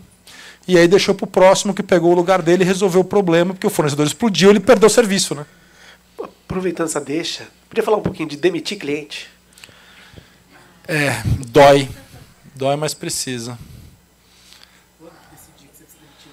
Dói, mas precisa. Então, primeira situação em que você precisa aí pensar muito bem se faz sentido ter um cliente, é se aquele cliente está querendo comprar o que você vai conseguir escalar. É muito comum que o cliente queira comprar alguma coisa que você não vai conseguir vender para outro e, portanto, não vai conseguir escalar. E aí o cliente é muito grande, geralmente isso acontece com clientes muito grandes, tá? Cliente muito grande, tem um cliente colossal aqui, meu Deus, esse cara sim vai me fazer. E aí ele, na verdade, te pede para customizar um produto que só serve para ele, você não consegue vender para mais ninguém. E no final ainda tenta reduzir toda a tua margem, porque afinal só ele é teu cliente. Então, se Então, isso acontece, infelizmente, com alguma frequência. Hoje em dia, os grandes clientes eles já estão mais antenados em como é relacionar-se com startups. Mas não muito tempo atrás, ele te esmagava o quanto ele podia e isso era a KPI dele. Que alguém já... Sério, tem empresas que tem isso como moto, tá? Isso aí é interessante porque a SG ajudou a gente, né? Agora tem, eu não sei as médias, viu? Eu não sei seu nome, mas as grandes, eu estou recebendo e-mail de algumas. Assim, porque elas mudaram muito a visão. Mudaram, porque agora eles têm KPI de SG. E aí, quando é fundadora mulher, startup, então eles até... Foi muito legal que eles falaram assim, olha, a gente vai fazer o pagamento em 30 dias, não em 60 dias. Se vocês quiserem, por favor, respondam. Opa, vocês estão brincando? Então, quanto tempo vocês acham que a Ambev paga? Não, vocês já venderam para a Ambev alguma vez? 90, gente, bom. Vocês já venderam para a Ambev? Eu não estou brincando, vocês já venderam para a Ambev alguma vez? Quando... 180 dias 180. E no dia do pagamento, o cara do pagamento te liga e fala, você tem que me dar 5% de desconto, senão eu não pago hoje. Senão eu vou atrasar. 180 dias depois. Essas grandes empresas, você não está entendendo. Dias, você não está entendendo. Nem entra no SAP. Você não está entendendo. Chegou no dia 180, que era o dia que você ia receber, o cara te liga e fala, ou você me dá 5% de desconto ou não recebe hoje. Mas, assim, acho que é legal falar, porque agora eles têm essas metas, falam, a gente é fundadora mulher, pequena startup, então aí você consegue, às vezes, alguma coisa melhor. Na verdade, as empresas grandes já passaram da onda de que, olha, até é oportunidade, eu vou comprar de graça. Mas não faz muito tempo que eles passaram dessa onda, não, tá? Até 4, 5 anos atrás, eles estavam na onda de comprar quase de graça. Um efeito que deu muito foi esse efeito que a gente vive aqui de comunidade. É. Isso começou a dar um efeito que eu não, a própria Ambev. A Ambev ela teve que mudar as práticas de compra para startup porque ela fazia parte da cartilha do 3G esmagar o fornecedor. Era parte da cartilha deles. Tá, não sei se você sabe como funcionam fundos de private equity, que era o 3G do Lehman. O Lehman é um gestor de fundo, ele não é um grande empresário. Ele é um gestor de fundo de private equity que usa dinheiro próprio, dinheiro de terceiros, para comprar empresas e alavancar os valores dessas empresas. Quase que invariavelmente, o alavancar o valor dessa empresa significa reduzir brutalmente o custo dela. Porque para aumentar a receita é difícil, né? Penado, vai encontrar mais cliente. É muito mais fácil você fazer o quê? Pegar uma empresa que estava operando no regime e aí você compra a empresa e aplica a sua cartilha de gestão. Todo bom fundo de private equity tem a sua cartilha. Você compra a empresa, aplica a sua cartilha e o objetivo é reduzir custo em 10, 15, 20, 30% em 1, 2, 3 anos.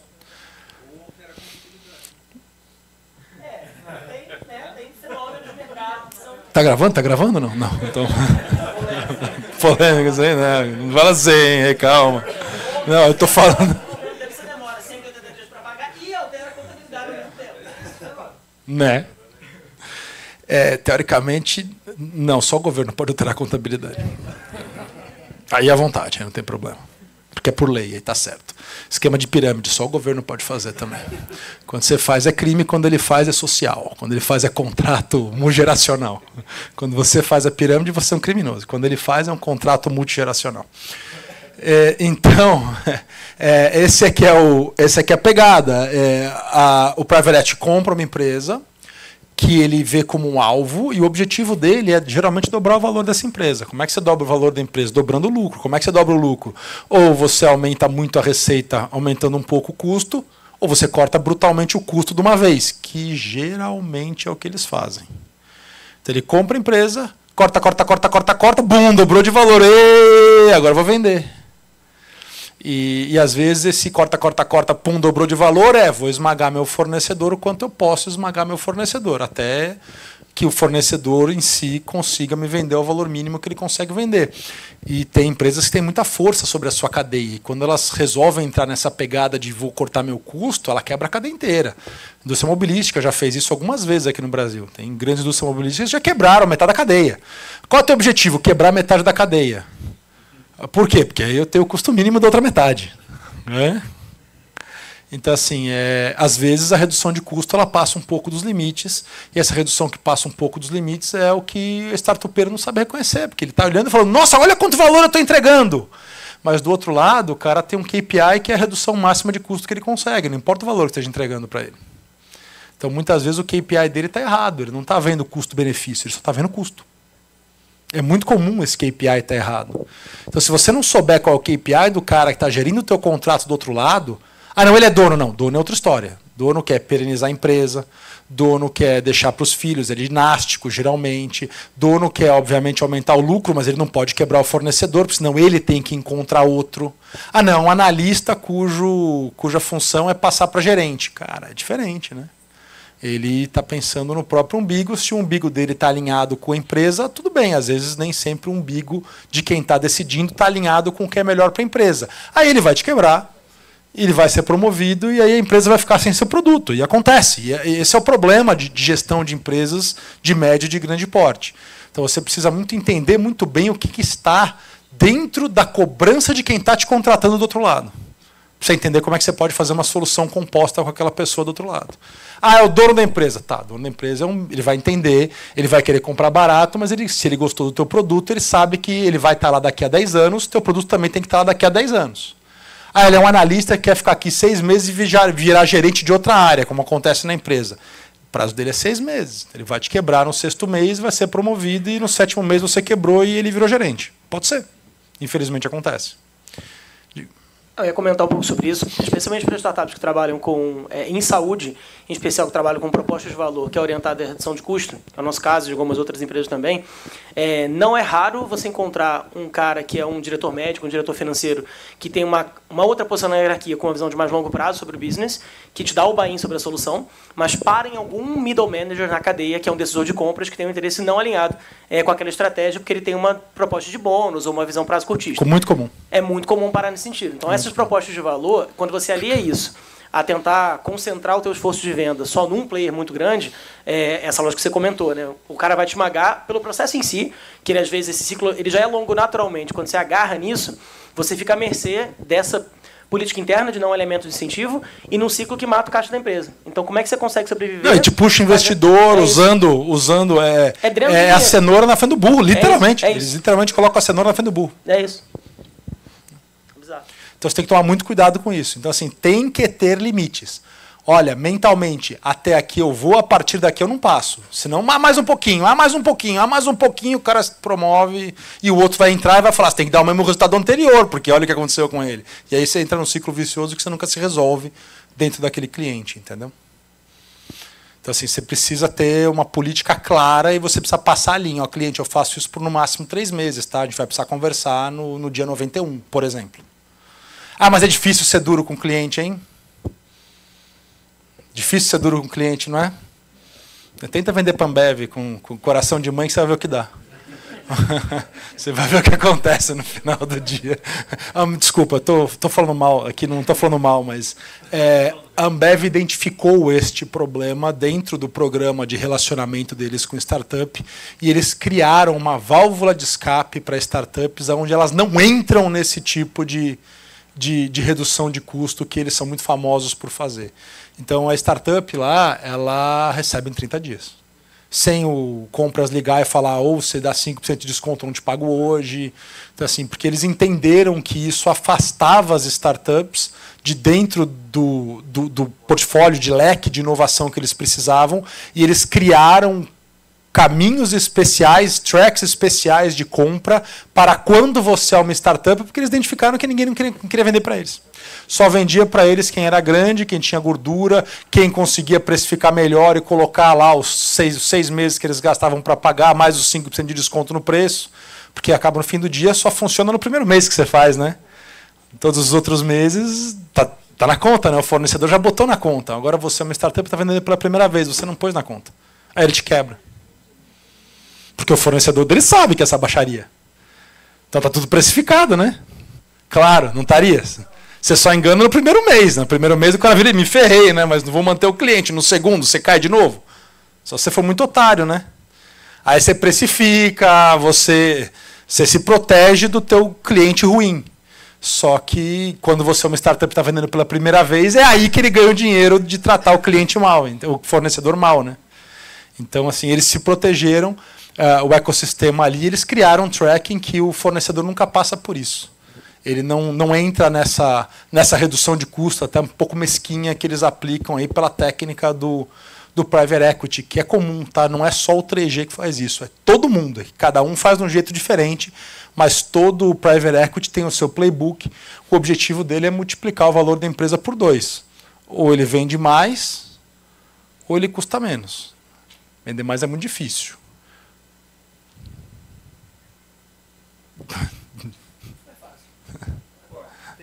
Tem gente. Muda um pouco o assunto, mas... Por favor. Porque, basicamente, no próximo final de semana eu vou para um evento chamado Gamescom, que ele é um evento que eu trabalho com indústria de entretenimento com um estúdio de jogos. E eu vou lá pessoalmente apresentar um jogo para uma publisher, que é basicamente um aporte de investidor / publicadora, né? E eu já preparei toda uma questão do pitch, estrutura, mas eu queria um pouco da visão que você puder agregar, da visão de investidor / esse lado que muitas vezes a gente só enxerga o nosso lado, mas não enxerga o lado do cara que está ali, ele está em busca dessas oportunidades, porque essas reuniões que vai rolar na Gamescom é para isso, para publishers conhecer estúdios e dar match naquilo que faz sentido.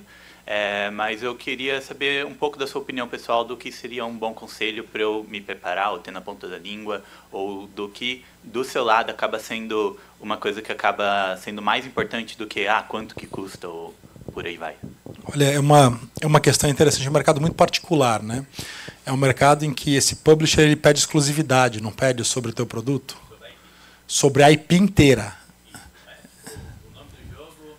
Por exemplo, lancei um jogo chamado Deathbound. Sobre a franquia Deathbound, ele tem exclusividade. Então, assim, ele é um contrato bem couple, né? Um contrato que uma vez que você decide entrar, entrou.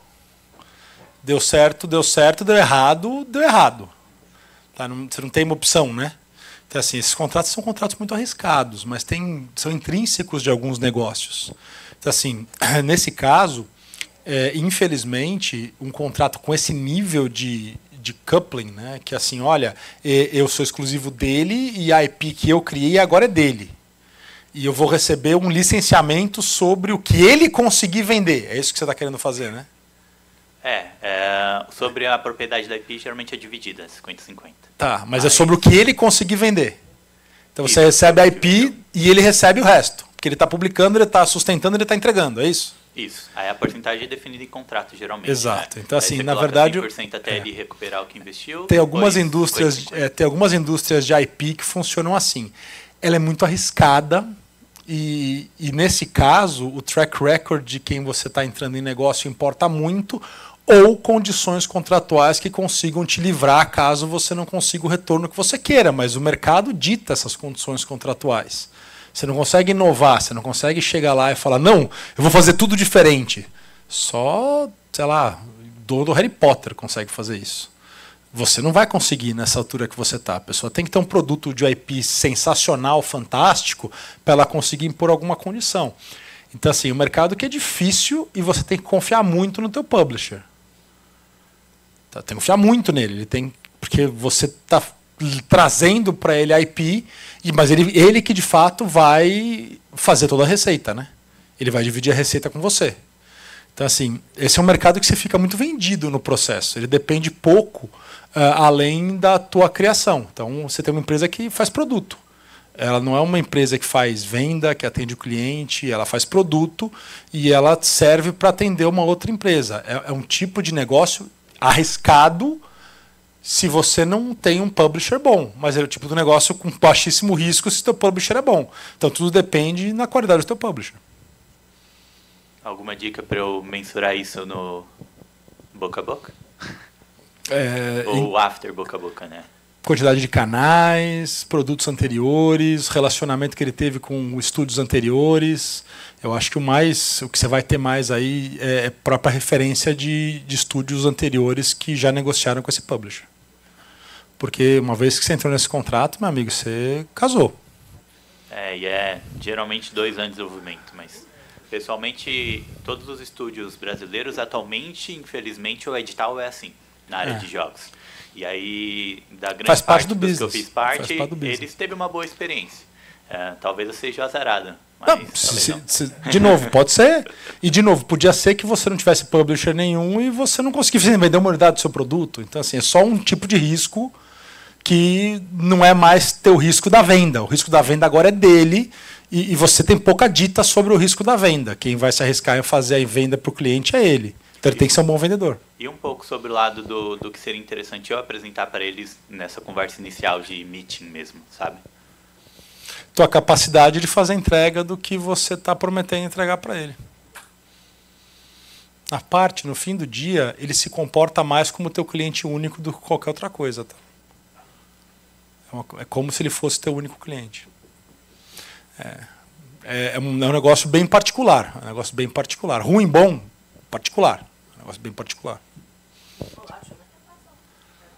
Pode não ser, tá? Pode não ser. É que você confia muito no... Mas esse é o negócio do IP, tá? O negócio do IP é esse. Ou você acha que quando você acha que a Warner ficou do Harry Potter? Quando você acha que a HBO ficou do George R.R. Martin? É um negócio muito particular, cara.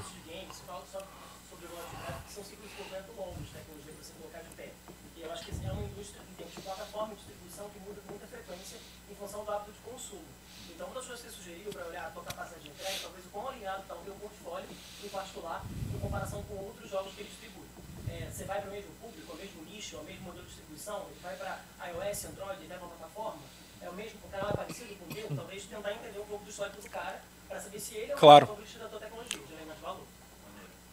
De novo, os jogos hoje não são a mesma coisa de 30 anos atrás. Hoje você tem um jogo de alta performance, hoje você tem um jogo casual, você tem o jogo da vovó, você tem o jogo da mãe que está esperando o filho no soccer game, você tem o jogo do pai de final de semana, você tem o jogo do gamer que fica 24 horas ali ganhando dinheiro com aquilo. Então, assim, cada tipo de jogo Então, assim, outro dia eu estava vendo, cara. Eu já gostei de jogar na minha vida, eu não posso jogar, então faz muito tempo que eu não jogo. Se eu começo a jogar, eu paro de ser produtivo, então eu não jogo. E aí eu não jogo mais, mas outro dia eu estava junto com um conhecido meu que adora videogame, ele tem o PlayStation 53, sei lá que versão que tá aquele negócio agora, e ele estava me falando, cara, olha que animal! Olha esse jogo é hiperrealista, custou 250 milhões de dólares. Para quem não sabe, o mercado de jogo é tipo 3 a 10 vezes maior que o mercado de cinema hoje, tá? Então, assim, o mercado de cinema hoje ele já foi eclipsado há décadas pelo mercado de game. O mercado de games, assim, um game grande é mais caro que um filme caro. Tá? Um game grande hoje custa, um game de performance, né? Ele custa 10 vezes, 5 vezes, 3 vezes mais que um filme de um grande estúdio, tá? Ele é estupidamente caro. E ele estava falando de um jogo que custou 250 milhões de dólares para desenvolver. Olha, e o objetivo desse jogo é ser hiperrealista. Olha aqui, presta atenção. Olha esse cavalo. Tinha um cavalo. Não, mas e aí? Não, olha a bola do cavalo. Oh, não, muito pior que isso. Olha a temperatura, veja, a bola muda de tamanho de acordo com a temperatura. Fala, gente, para. Peraí, pessoal. Peraí, você tá de sacanagem. Não, isso é uma das coisas que eles descrevem no Indie. Que jogo é esse? Red Dead Redemption 2. É isso aí. Você entendeu? Então assim, como assim? Então assim, existe esse tipo de jogo. E tem o cara que fica lá e compra. E custa quanto esse jogo para comprar? Depende, com online ou sem online. Porque o mais barato e o mais caro, qual o range dele? Você vai gastar uns 300. Mais a expansão do online, você vai gastar uns 400, 500. Pra você entendeu? Pra você poder... Quanto tempo de jogo dá isso aí? Porque... infinito. Que o modo online dele, a galera... Entendeu? Então, assim, sabe esse RPG de mesa que você atua? Direção a galera infinita. joga atuando que nem cowboy, que nem vendedor de cigarro, que nem... bandido, policial, enfim, você consegue ser o que você quiser lá. Certamente tem um cara lá que é o medidor de bola de cavalo, que deve estar no jogo, não é possível, para os caras saberem, tá na bola de cavalo. Mas então assim, chega a esse nível o jogo, então você precisa entender se o teu estúdio tá no nível que desse nível, o nível casual da fazendinha do Facebook, entendeu? A fazendinha tá no extremo, o jogo do cavalo hiperrealista tá no outro extremo do espectro. É que aí tem que ver os programadores, você fala programador, resolve esse problema de física que eu deixo você fazer a ideia da bola do cavalo. Não sei, cara. Eu queria se uma das coisas que eu queria ter participado é dessa reunião. A reunião, eu queria muito ter tido nessa reunião. Esse coisa, ele ia falar assim, você tem que fazer isso. Faz o que precisa que eu deixo você liberar para fazer o que você quiser, né? Aí o cara aceita. Mas é isso, você precisa entender se o estúdio, obviamente, se o distribuidor, o publisher que você está acessando, ele tem o cliente, os canais, o know-how para empurrar o teu produto. Se esse know-how é App Store, não é Ad, não é convenção, não é, quais são os canais de venda e se ele é adequado ao tipo de produto que você está querendo vender. Se ele é casual, quem é o público? Vocês querem ver essa brincadeira? Isso é uma história verídica. Vou te contar, vocês vão cair o queixo. Uma vez eu estava dando uma mentoria, eu dei muita mentoria para empreendedor na minha vida, mais de 3.500 deles. E eu sempre perguntava, não, como é que está seu marketing? Está bem. Qual que é o teu principal canal de distribuição no marketing? O que te atrai mais clientes? Qual o canal principal de distribuição que vocês imaginam para o produto de vocês? Levanta alguém a mão e fala para mim. O teu produto, qual é o principal canal? Web documentário no YouTube. Documentário no YouTube é um bom canal. YouTube é um bom canal. Venda informativa, né? Você está informando e você vai lá no canal de gamers, os gamers estão assistindo e falam, nossa, eu quero. É um canal bom de distribuição. Quem mais?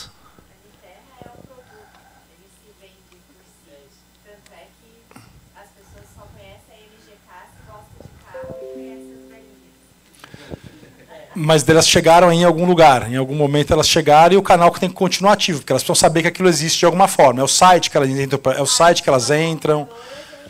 Então, aí você precisa entender. Então, é assim, qual é o teu canal principal? Alguns têm o canal principal Ads, né? No Google. Muita gente tem canal principal Ad no Google. Muita gente tem canal Ad no Instagram, muita gente tem SEO no Instagram, muita gente tem influenciador como canal de venda. Eu perguntei qual é o principal canal de venda. O cara olhou para mim e falou Bing. Quem sabe o que é o Bing? Uma, duas. Quem sabe? Não estou brincando. Quem levanta a mão? Quem sabe o que é o Bing? Muita gente nem sabe o que é o Bing, né? Ele é horrível, né? É horrível. Quando você abre sem querer o Ad, quando sem querer você abre o Ad ali, porque ninguém nunca abre aquilo de propósito, o que acontece quando você abre sem querer o Ad? Ele cai aonde? Mas é sempre sem querer. Aí você fecha rápido, fecha. Aí eu vou no Opera, no Chrome, qualquer outra coisa ali, fecha rápido. Porque o Internet Explorer é um browser muito ruim, que as pessoas deixaram de usar muito tempo atrás. E pegou esse estigma de ser um browser ruim, aquele que vem com o teu sistema operacional. Então, assim, o Edge pode ser um browser bom hoje, mas ninguém nunca ficou tempo suficiente nele para conseguir avaliar. Porque as pessoas têm aí a memória. Quem gosta de Edge? Pera, o quê? Nossa, você? Bem, vamos continuar aqui. Espera um pouquinho, você usa Bing também? Não, corajoso ele de responder sim, né? Gostei da coragem, parabéns. Eu gosto da coragem, gostei da coragem. Aí a pessoa virou e falou, cara, meu canal de venda é Bing Ads. Bing Ads? Meu principal canal de venda. 9 em cada 10 clientes que eu tenho vêm via Bing. Bing Ads? Ninguém usa isso. Exatamente. A situação era essa.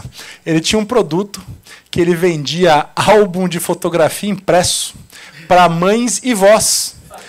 E quando você está lá instalando, na época, né, faz uns 10 anos, quando você ia instalar o sistema operacional no computador da tua avó e da tua mãe, a pessoa enchia o saco quando ela terminava de instalar. Ela parava na hora que ela precisava trocar o Edge pelo Chrome.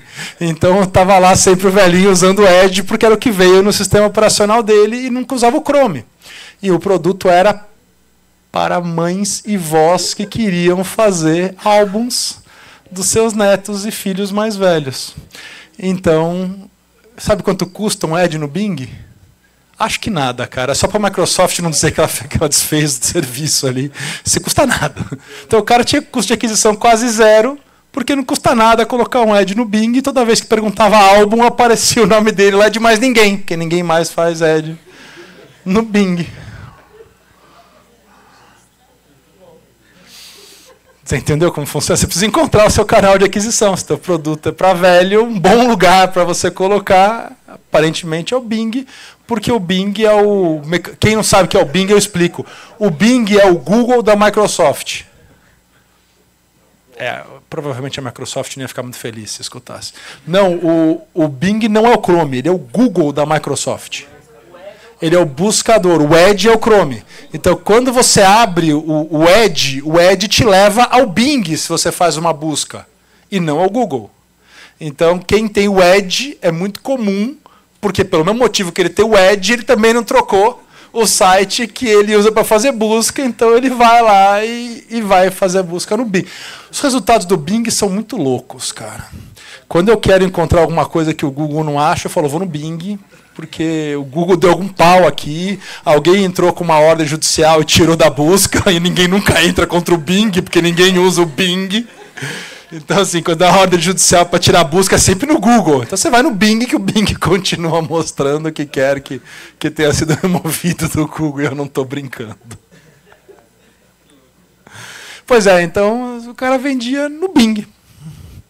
Encontrou um canal, custo quase zero, quanto que no Google custava, sei lá, 20, 30 centavos o milheiro de exposição, no Bing custava 1 centavo o milheiro. E no Bing ele tinha uma assertividade de venda muito maior, porque quem estava procurando era literalmente o público dele, extremamente segmentado, que eram aquelas pessoas que não trocavam o browser, que não trocavam o site de busca, que era muito comum. Perguntas, gente? Não, alguém tem que ter uma pergunta, vai?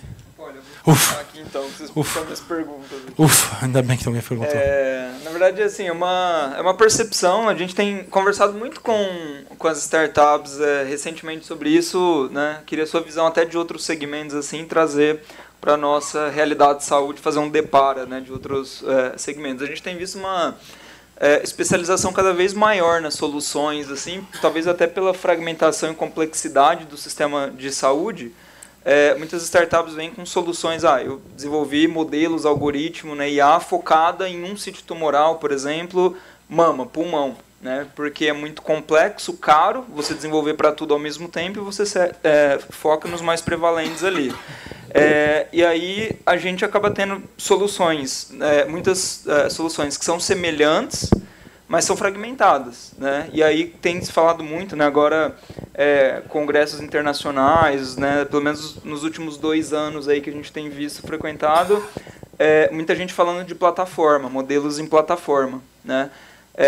Você viu isso em outro segmento e vê essa organização do ecossistema cada vez mais em plataforma para unificar soluções complementares? Eu acho, assim, a situação para quem não é exatamente do mercado de saúde, que é o meu caso, o que me parece, aí é um parecer, é uma opinião, eu posso estar enganado, o que me parece é que a evolução da medicina ainda não chegou na otimização de preços. A gente ainda está aumentando a funcionalidade da área medicina, da área saúde, das áreas médicas junto às áreas de saúde.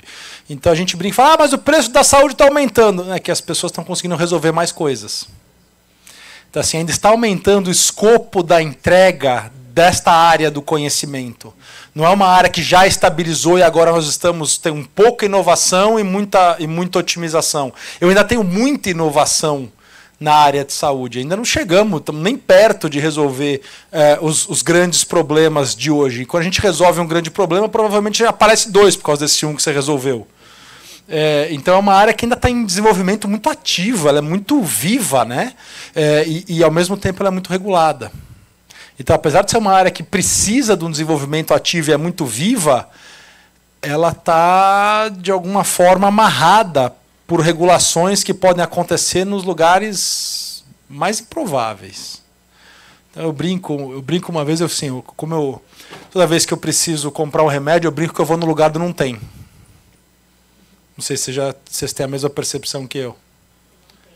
É um lugar que não tem. Sim, a chance de eu encontrar todos os remédios que eu vou buscar numa farmácia é 0. É um lugar que não tem. Então a gente tem uma quebra de fornecimento da cadeia de remédios, por exemplo, que é absurda. Então, assim, metade das vezes que eu vou, não tem onde no distribuidor. Pô, o médico acabou de receitar isso, ele é um especialista. Como é que ele não sabe que não tem no distribuidor? E quando chega, não tem previsão, não tem. Tem algum substituto? Não tem. Então, assim, quando eu vou numa farmácia, eu brinco que eu vou no lugar do não tem. Porque, pra mim, você nunca tem o que eu quero. Sempre passo raiva quando eu vou na farmácia. Toda vez que eu compro alguma coisa, eu encontro metade e outra metade não tem. Então, por que não tem? Depois você entende por que não tem, né? Porque o preço do remédio é regulado, porque a Anvisa regula o número de laboratórios, porque a importação é proibida. Então, o medicamento, quando ele penetra, a Anvisa deixa ele precificar alto, depois ela começa a reduzir, aí chega numa hora que para de ser útil para a farmácia importar aquele remédio, aí a farmacêutica para de importar, não tem produção nacional, é tudo importado e reempacotado aqui. Então, assim, a gente tem áreas que, além de serem ainda estar em franco desenvolvimento, a intervenção estatal nunca ajuda, né? Então, assim, por que nunca tem um remédio? Porque tem preço controlado.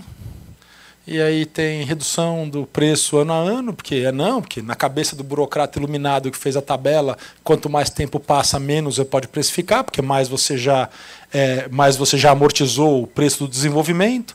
Então, nós temos um problema sério na área de saúde, que ela ainda está em franca expansão e alguém amarrou uma bola de chumbo no pé de quem está tentando fazer essa expansão. Essa bola de chumbo vem na forma de hiperregulação, que é o que a gente gosta de fazer no Brasil, né? A gente gosta. A gente é um país. Define o Brasil em uma palavra, regulação. Define o Brasil em uma palavra, hiperregulação. Então, a gente regula demais e a saúde acaba tendo uma área que é extremamente afetada pela regulação. Por quê? Porque tem muito clamor na área da saúde. Então, tem clamor forte ali. Tem que regular isso aí, não. Não tem remédio, manda ter. Manda ter. Vai lá e manda ter remédio. E eles percebem que não dá para mandar ter remédio. E aí não tem remédio. Mas uma provocação aqui na linha do que eu estava falando. A gente está discutindo desde, sei lá, do último encontro do Arena, acho que ano passado a gente já falava sobre isso. E é uma reflexão tanto para quem organiza, orquestra o ecossistema, mas também para os empreendedores. A velha discussão, que você está construindo parte de uma plataforma que ainda não está construída, é uma empresa por si só, é um produto que vai estar dentro desse contexto maior ou é uma feature no meio do caminho? Exato. O que cada um está construindo? Porque, no final das contas, nesse mercado fragmentado e irregulado, e aí para mais e para menos, dependendo do lugar que você está, do lado de quem está comprando, lá na ponta, é igual mercado de benefício. Uma analogia que eu sempre faço é mercado de benefício. Você imagina o RH hoje comprando um auxílio de saúde mental, um auxílio de babá, um auxílio de enterro de papagaio e vai embora. E toca ali benefício, benefício, benefício. No final das contas, são vários modelos que são concomitantes. Não, e agora nós vamos de saúde mental que está chegando no RH agora, pós-pandemia. É isso. Então, assim, tem mercados imensos. Então, assim, o que acontece que aí... Tem um ponto também que conecta com outra discussão, que tem a ver com... Acho que definição de modelo de negócio tem a ver com oportunidade de investimento. É uma avaliação muito fria e sensata que, às vezes, o próprio empreendedor não consegue ter no primeiro momento.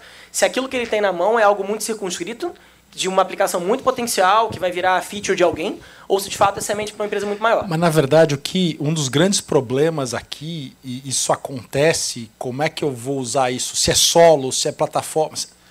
Nós temos um problema seríssimo de conseguir testar coisas aqui no mercado de saúde. Isso. Então, assim, o teste do mercado de saúde, ou ele é porque não pode, ou porque Anvisa, e a Anvisa é dificílima. No começo da legislatura passada, o deputado Orleans Bragança propôs um projeto de lei que, nossa, quando eu vi, falei, nossa, é lindo esse projeto de lei, esse aqui bateu na farmácia, não tinha. O que dizia o projeto de lei que propôs aí o deputado Orleans Bragança? Dizia o seguinte: no momento em que qualquer medicação esteja aprovada em 2 mercados com regulação pertencentes ao CDE, no Brasil é automático, não tem Anvisa.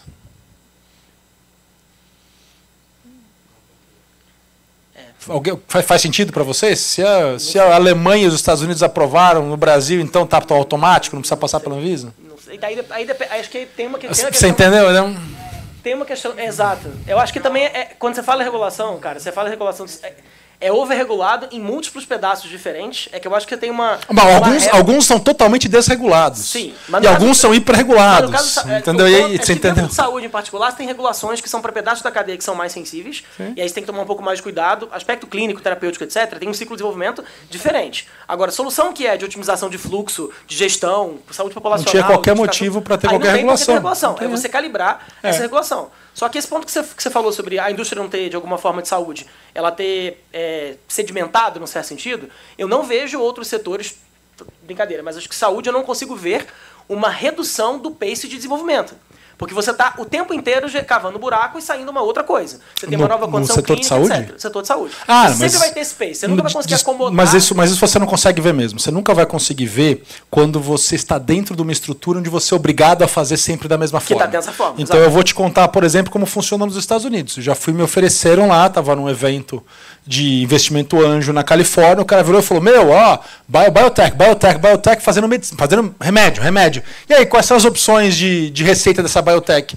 Ela vai entrar em trials, nesses trials vai sair por volta de $100 mil o trial, ela vai começar trials agora com 30, por $100 mil o trial, se ela passar, ela vai para mass market, se ela não passar, ela vai continuar vendendo a $100 mil off-label. Não precisa provar. Não, é só ela ter um médico que consiga colocar em pé a pesquisa que ele precisa usar. Então o cara virou, já cheguei no médico, o médico já gostou, ele pode continuar vendendo ad eternum sem ter aprovação para o mass market. Ele vai ad eternum, ele vai vendendo. Então é um modelo de negócios dele. A gente pode eventualmente nunca ser aprovado. E de vez em quando você vê umas medicações aqui, tem uma medicação de R$3 milhões que precisa para salvar a vida de alguém. Geralmente ela não tem aprovação na origem também. Ela está naquele preço porque ela tem 50, 100 clientes por ano. E lá pode. Mas desculpa, às vezes a gente pode estar liberando assim as medicações abertas na farmácia, mas a gente pode estar analisando que pode ter uma crise no mercado. A crise do opioide de 2012 que deu, esse foi um ponto epicentro nos Estados Unidos. Você pode muito... A crise do opioide é uma coisa tipicamente americana. Tranquila na mão do médico e você bonificar ele que ele vai te lançar esse medicamento no mercado. Mas é muito complicado isso. Eu ainda apoio a regulamentação. Mas, de novo, não tô defendendo ou criticando, estou explicando as diferenças. Aqui, você tem um mercado que está amarrado. Eu não posso, nem que eu queira, eu consigo fazer isso aqui. No entanto, no mercado americano, mesmo uma empresa que falhou em conseguir o registro, se ela tem centros de pesquisa que conseguem ver resultado prático para certas situações, que ele tem uma pesquisa aprovada, ele pode conduzir aquela pesquisa ad eternum, usando aquele medicamento ad eternum. E são estratégias de receita de diversas dessas biotechs que vêm com medicação nova lá. Então a medicação nova acontece lá porque o investidor vira e fala, nem se falhar, aquele centro de pesquisa e aquele médico já falaram que eles vão continuar aplicando. Então o cara vira e fala, mesmo se der errado. Só que se der certo, ela chuta para a galera, ela vai para o infinito, e se der errado, você vai ter aí 3, 4 vezes de retorno e ela vai continuar até que algum medicamento seja inventado que consiga aprovação.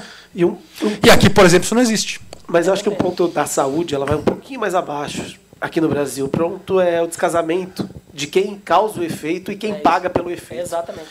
Eu acho que esse é um ponto complicado. Você não faz uma saúde primária bem feita, a verdade, você joga o custo pro outro lado, é que toda regulação ela teve um motivo para alguém achar que ela foi necessária naquele grau.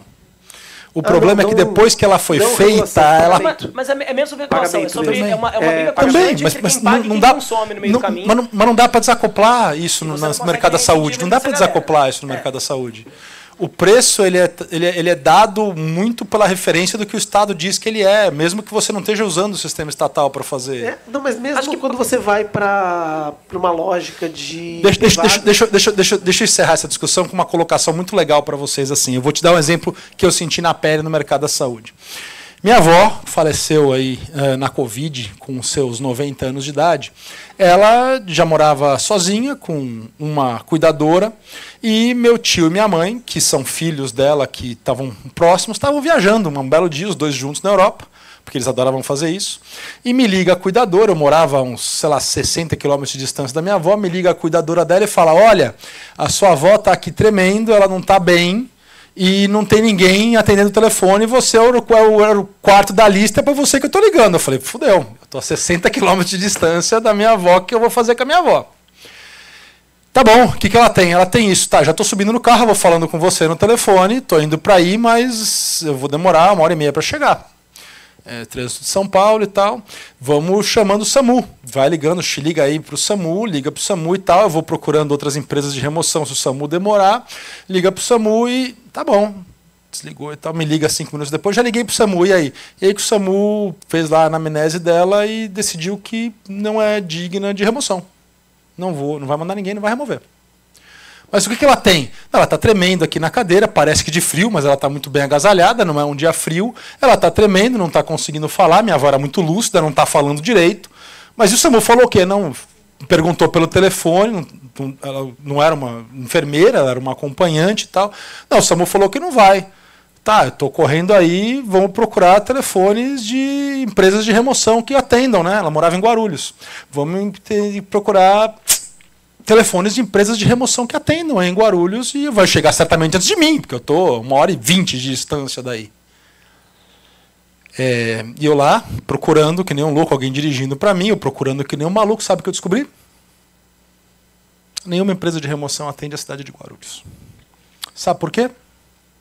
Porque o SAMU é de graça, ele quebrou todas. Quando você tem um produto que é de graça, operado por alguém que tem responsabilidade zero, porque o serviço é ruim, quanto pior, melhor, vem mais dinheiro, vem mais verba, ninguém fazia remoção em Guarulhos. Eu não tinha para quem pagar para ir buscar minha avó. O pessoal mais próximo era um taxista. Para fazer a remoção e levar ela para um hospital. Então, quando o Estado oferece alguma coisa, ele referencia, ele ancora o mercado no preço que ele está oferecendo, é muito mais difícil o empreendedor que tem todas as responsabilidades, ele tem todo o risco tributário, ele tem todo o risco trabalhista, ele é o empresário malvadão, ele é o que explora o consumidor, porque uma remoção custa R$2.000 se você for pagar, para qualquer lugar que você vai, é ele que explora o consumidor, e ele está competindo com alguém que não tem responsabilidade nenhuma, se morrer, morreu, porque faltou recurso, quanto pior, mais recurso vem, não é isso? Que é o SAMU, né? É público, é operado pelo Estado. Então, quando a gente está falando de mercado de saúde, a gente está falando de um negócio que tem tanto clamor popular que a gente acaba perdendo a referência do que consegue ser feito por empreendedores e do que não consegue mais ser feito. Não existe mais empresa de remoção na mesma capacidade que existia antes. As poucas que existem, até em São Paulo, conhecido meu, tinha uma empresa de remoção que faturava R$200 milhões por ano fazendo remoções. Ele quebrou depois do SAMU, porque a margem dele faturando R$200 milhões por ano era de 4,5%. O que aconteceu quando o Estado veio com uma solução que não funciona, mas é de graça? De graça, mas não funciona. Mas não tem problema, a hora que é de graça, eu ancorei, eu referenciei. Então não adianta você me dizer que o preço de tudo é livre para você praticar. Você está sempre ancorado e referenciado por alguma coisa que o Estado está te dando ou de graça ou a preço muito barato. Então você precisa ter isso em mente quando você vai empreender.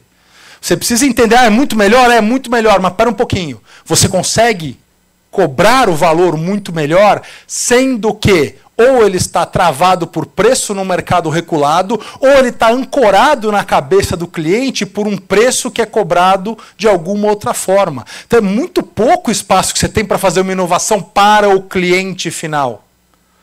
A inovação meio, ela não é regulada, ela está aberta. Eu quero vender sistemas, eu quero vender redução de custo, eu quero vender software, eu quero vender processo. A regulação acontece no ponto, na alça final da história, que é entre o provedor e o cliente, e o paciente que está ali na ponta de alguma forma. Ela é extremamente travada. Ela é muito difícil de trafegar, ela é muito difícil de navegar. Mas o mar que está entre a pessoa que atende o paciente e o resto do universo, esse mar não tem regulação. Esse mar é aberto. Aí você pode colocar o que você quiser aí, de forma fragmentada, de forma unida, em plataforma, desenvolvendo, assim como toda a saúde está se desenvolvendo, e é por isso, na minha visão, minha opinião, hein? E é por isso, na minha opinião, que o custo da saúde continua crescente, e é no mundo, não é no Brasil, ele continua crescente porque eu estou conseguindo resolver mais problemas. Então, assim, ele está crescendo junto com a performance que está sendo entregue. A saúde está entregando uma performance muito maior hoje do que entregava há 10 anos atrás. Vocês concordam comigo? A performance da entrega da saúde hoje é muito maior do que 10 anos atrás. Então nós não chegamos ainda numa performance que, estou satisfeito com a performance da saúde, não precisa fazer mais nada, não precisa descobrir mais nada, saúde não é mais um problema, vamos para o próximo. Saúde é um problema. Ele é um problema gigante. Então a oportunidade ainda existe, a oportunidade é gigante. E ela existe para você colocar novas soluções a preços mais altos, além de otimizar preços de soluções que existem. Só que a gente precisa entender e a gente precisa trafegar nosso ambiente regulatório, que é muito difícil. E na saúde, por causa do clamor popular, é um dos lugares onde ele é mais difícil. E entender como funciona essa regulação e como se trafega a regulação na saúde faz parte do processo empreendedor, de todo mundo que está nesse negócio. Porque tem 550 agências diferentes ditando normas para coisas diferentes que você nunca vai imaginar que afetam ali. A gente estava tendo uma conversa super longa no almoço sobre LGPD. Quem achou que o Congresso ia baixar uma norma dessas que ia atrapalhar ou ajudar tanto na saúde como a LGPD faz? A LGPD é uma dor de dente onde ela bate. Na saúde, então, pelo amor de Deus. Quem achou que isso vinha do Congresso? Ninguém estava vendo o Congresso, não estava mais fazendo nada muito focado, mas era uma coisa difusa que acertou a saúde em cheio, assim como acertou as startups digitais, assim como acertou o mercado financeiro, assim como acertou o mercado de marketing, acertou todo mundo de um jeito difícil. E ficou mais difícil para todo mundo. Eu brinco, né? A LGPD é a bolsa advogado. Todo mundo agora tem que contratar um advogado para entender o que está acontecendo com aquela lei em relação ao que você faz.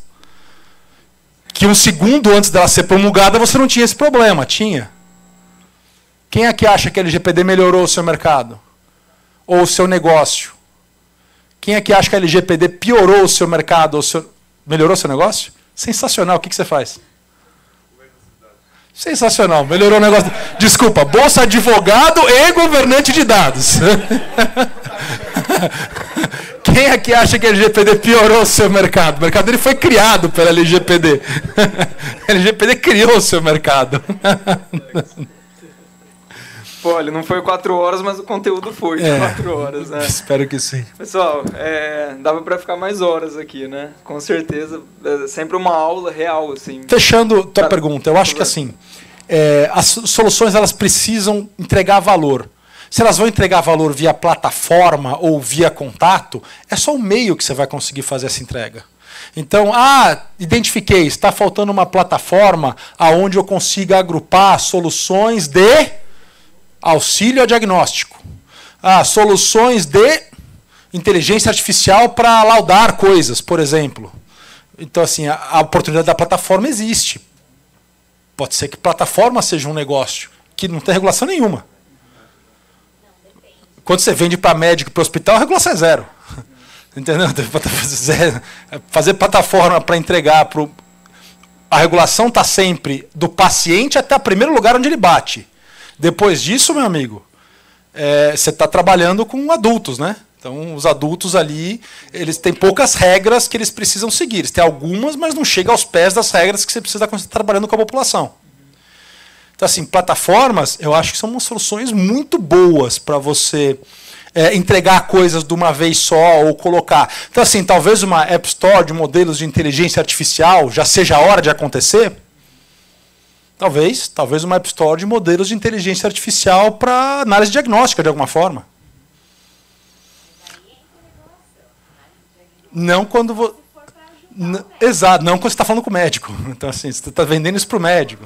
Então, por exemplo, um conhecido meu outro dia, um médico muito, muito competente que eu me consulto, ele olhou para mim e falou: que legal, veio um amigo meu aqui, a gente acabou de fazer, ele já foi curador de... Ele é uma pessoa que frequentemente faz curadoria de artigos médicos. E ele criou um site, que ele estava comentando, criei um site aqui com um amigo e tal, a gente ainda não sabe bem como precificar, mas eu gostei muito. Ele criou um chat GPT para ajudar os médicos em 20 pilares diferentes da profissão deles no dia a dia. Então é para o médico. Ele tem auxílio diagnóstico, ele tem auxílio anamnese, ele tem auxílio exame, ele tem auxílio... Ele fica ajudando o médico em 20 áreas diferentes da profissão médica. E ele fez isso em cima do chat GPT estendido com a curadoria de documentação que ele sempre fez a vida inteira, na seleção dos artigos. Ele colocou não sei quantos mil artigos médicos ali e ele estendeu a funcionalidade do ChatGPT, incorporando um corpus de conhecimento médico especializado em artigos científicos para conseguir ajudar exclusivamente o médico. Não tem regulação nisso. É como se o médico estivesse consultando um par, ou consultando um texto, ou consultando um artigo, ou consultando a internet. Só que ele está consultando uma inteligência artificial. E eu fui lá e testei, cara, achei absolutamente sensacional o que ele fez. Regulação zero. Só que aí ele precisa entender quem compra. O médico vai pagar? Então, o hospital vai pagar para ajudar os médicos que estão ali na linha de frente a terem melhores resultados quando eles estão tomando as decisões, porque a decisão continua sendo do médico. Eu preciso entender primeiro quem paga a conta. Ah, mas dá para o Estado pagar a conta? Se ele conseguir colocar isso numa licitação para o SUS, meu amigo, céu é o limite no que ele vai receber, né? Ele vira e fala, o SUS aqui agora vai ter auxílio de inteligência artificial para todos os médicos atendendo. Imagina o que aconteceu com a saúde da noite para o dia no Brasil, se todo mundo pudesse perguntar o que está se passando, mandar uma foto e o ChatGPT vai falar, isso aí é isso. Então você coloca mais médico no ar e não precisa mais fazer nada no Brasil, só precisa conseguir regular médico. Mas então, existe um super modelo de negócio, mas precisa entender muito bem o modelo de receita dele. Eu usei e fiquei embasbacado, porque além de dar a resposta, ele te dá a fonte, né? Porque o ChatGPT, quando você abastece ele com documentos de curadoria, ele indica onde está a fonte. Então ele dá a resposta e fala, se você quiser ler sobre o assunto, você clica aqui. Então ele ainda te dá a fonte de onde ele tirou a resposta que ele acabou de te dar ali. E cara, isso não era impossível ano passado. Não tinha nenhuma ferramenta de AI que conseguisse chegar a esse nível de produto ano passado. E, no entanto, ele pegou um desenvolvimento recente de AI e criou um negócio que tem um valor absolutamente maravilhoso, eu só preciso encontrar quem paga. Que não é um problema pequeno. E acontece com muita frequência. Então, caros, eu acho assim, a sua resposta, se é plataforma ou é fragmentado, eu acho que você precisa entregar valor. Se o valor que você entrega está em unir os fragmentados na forma de ajudar aqueles, ou fazer como, por exemplo, os publishers de game fazem com o nosso amigo de game ali atrás, às vezes você pode ser um publisher de aplicativos de saúde, pode ser um baita de um negócio, ser um publisher de aplicativos para meu público. Público final, super difícil, super regulado, você precisa conseguir trafegar muito bem. Público intermediário, meta saúde, regulação zero. Pode ser que simplesmente seja um resultado muito bom. Então, assim, eu acho que existe espaço para isso, não sei se ainda chegou o momento de ter densidade para conseguir aplicar. Mas eu diria que a plataforma, se conseguisse ser aplicada, ia ser uma solução muito legal para você incorporar funcionalidades, valores para o mercado da saúde. E aí eu não estou falando nem só para o cliente final, acho que para o cliente final seria muito difícil, mas para aqueles prestadores de saúde que estão no meio da cadeia, acho uma excelente ideia.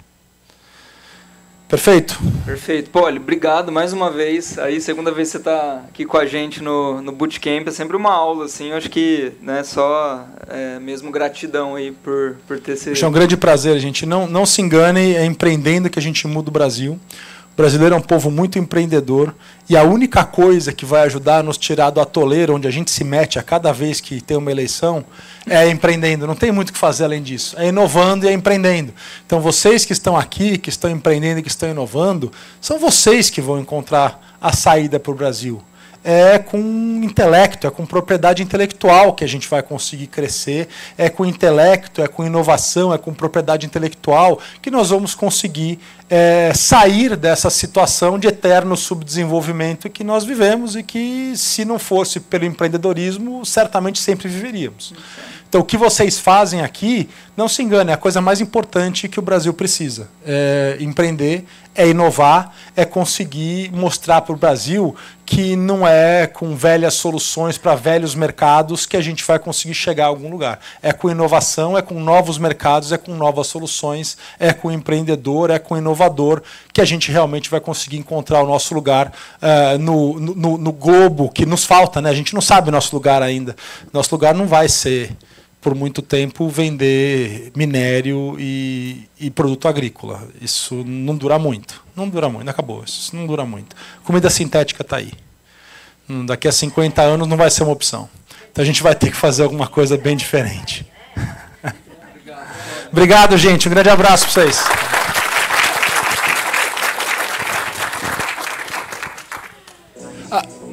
Por favor, me adicionem no LinkedIn, podem me chamar se quiserem. O pessoal tem meu número, se vocês quiserem falar comigo, só peça aqui para o Guilherme.